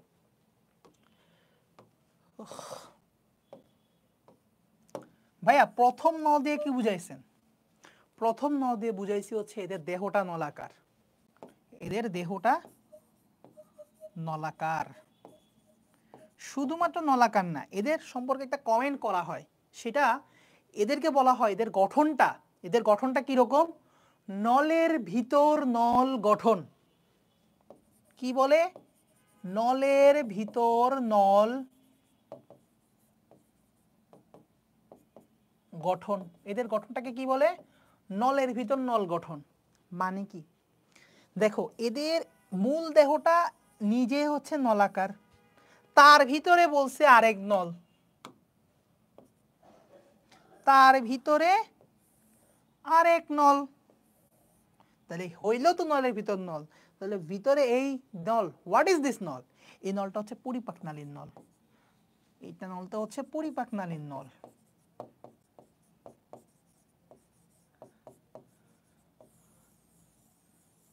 এখন এই পরিপাকনালী নিয়ে আমরা চাইলে অনেকগুলো কমেন্ট করতে পারি। এক, তুমি নিজের চোখে দেখতেছো এটা নলাকার, করো কমেন্ট যেটা দেখতেছো চোখের সামনে, তাহলে পরিপাকনালীটা নলাকার। আরেকটা কমেন্ট করো, এটার মুখ ছিদ্র দেখতেছি, পায়ু ছিদ্র দেখতেছি, দুইটা ছিদ্র দেখতেছি। দুইটা ছিদ্র দিয়েছি, তার মানে এদের মুখছিদ্র পায়ুছিদ্র বিদ্যমান। মনে রাখবা যে পরিপাকনালীতে মুখছিদ্র পায়ুছিদ্র দুটো থাকবে তাকে আমরা বলবো সম্পূর্ণ পরিপাকনালী। পরিপাকনালী কি সম্পূর্ণ, কেন মুখছিদ্রও আছে পায়ুছিদ্রও আছে। আচ্ছা জানি না লেখা দেখতে পাচ্ছ কিনা, আমি একটু চেক দেই বোর্ডে লেখা দেখতে পাচ্ছ কিনা, একটু চেক দেই। হ্যাঁ দেখতে পাচ্ছ, তাইলে মুখছিদ্রও থাকবে পায়ুছিদ্র থাকবে, এই জন্য এটাকে বলবো কি পরিপাকনালী সম্পূর্ণ নলাকার। এবং খেয়াল করো নল নালীটাকে কোথাও বাঁকাইছে, পুরোপুরি স্ট্রেট গেছে না, এই জন্য তো নলের ভিতর নল, তাহলে সোজা। তিনটা কমেন্ট করে ফেললাম পরিপাকনালী নিয়ে, এক্স্যাক্টলি যা দেখতেছি তাই বলতেছি, একটা কথা বানাই বলতেছি না, একটা কথা মুখস্থ করে বলতেছি না, যা দেখতেছি তাই বলতেছি।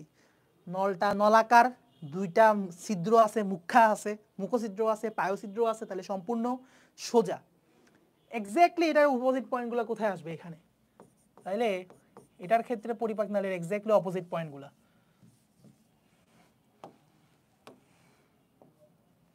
তাহলে এটার ক্ষেত্রে পরিপাকনালী কি হবে বলো, উল্টা করে দাও সবকিছু। পরিপাকনালী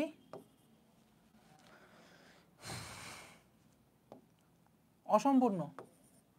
কেন অসম্পূর্ণ? কারণ ছিদ্র একটা থাকে, তো সে একটা ছিদ্রকে বলা হয় মুখছিদ্র, তাহলে এটার পায়ুছিদ্র নাই, তাহলে বলতে হবে পায়ুছিদ্রবিহীন। এদের ছিদ্র একটাই থাকে, সোজা কথা, পায়ুছিদ্র বিহীন। ঠিক আছে, তারপরে এদের পরিপাকনালীটা কিরকম হয়, নলাকার হয় না, সোজা তো হয়ই না, পেঁচানো হয়।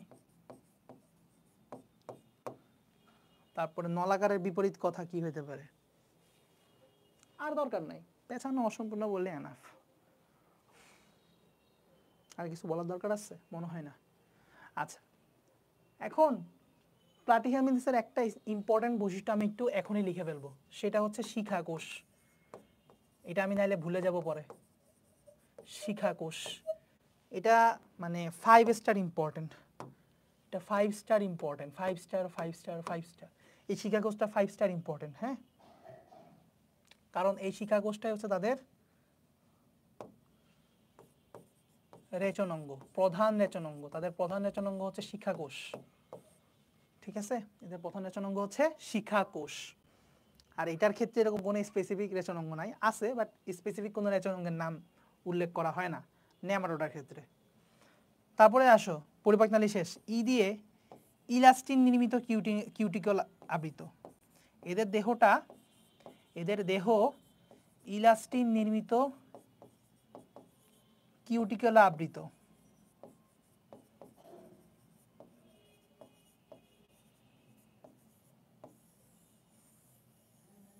ঠিক আছে, ম দিয়ে কি বোঝাচ্ছে, ম দিয়ে বোঝাচ্ছে মুক্তজীবী।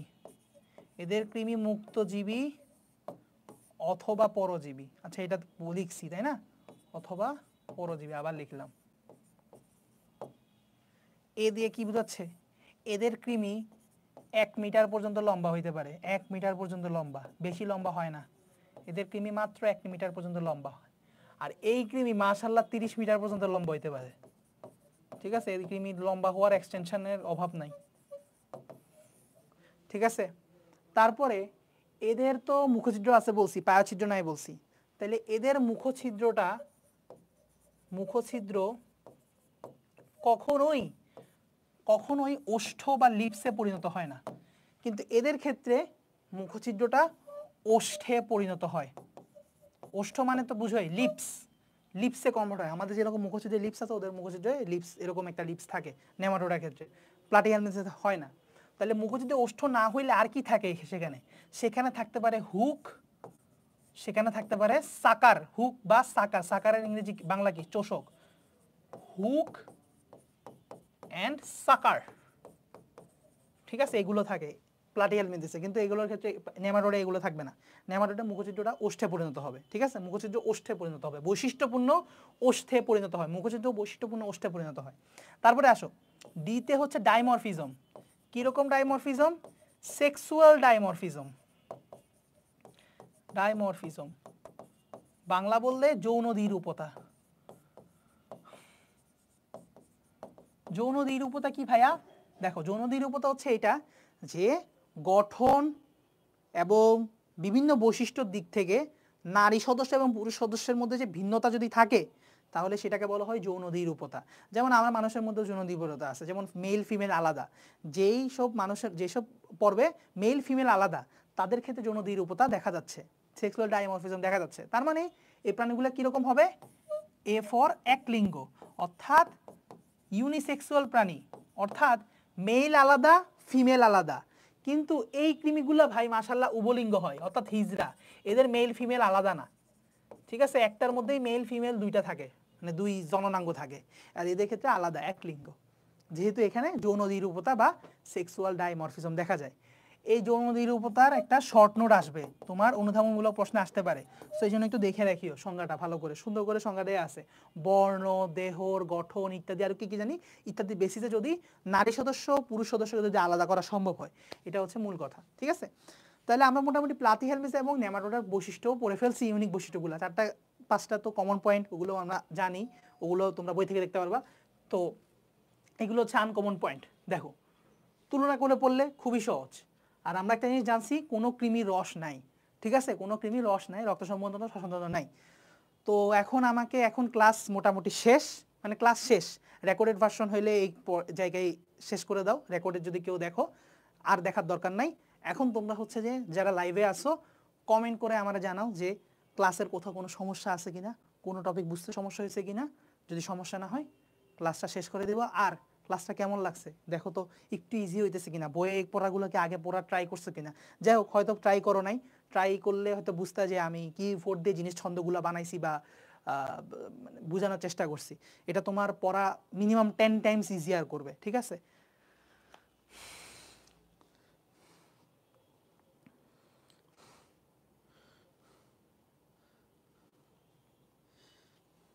বড় চকচকা লাগছে, সুন্দর লাগছে, ভিডিও কোয়ালিটি অনেক ইমপ্রুভড।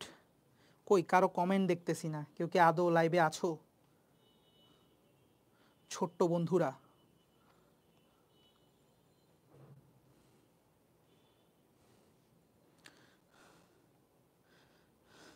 নাকি আমি কমেন্ট দেখতেছি না কোনো কারণে? ক্রস দিয়ে আবার ঢুকি।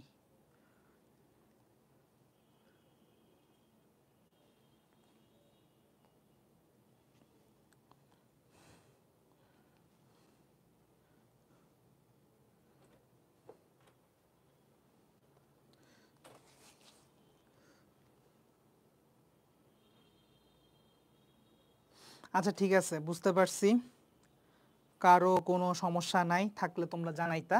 তাহলে ক্লাস আজকের জন্য এতটুকুই সমাপ্ত করতেছি। পরবর্তীতে আমরা হচ্ছে যে বাকি ক্লাসটা আগামীকালকে ইনশাল্লাহ এই চ্যাপ্টারটা বাকিটা কমপ্লিট করে দেওয়ার ট্রাই করব, এবং এরপরে আমাদের ঈদের ছুটি শুরু হয়ে যাবে ইনশাল্লাহ, ঠিক আছে?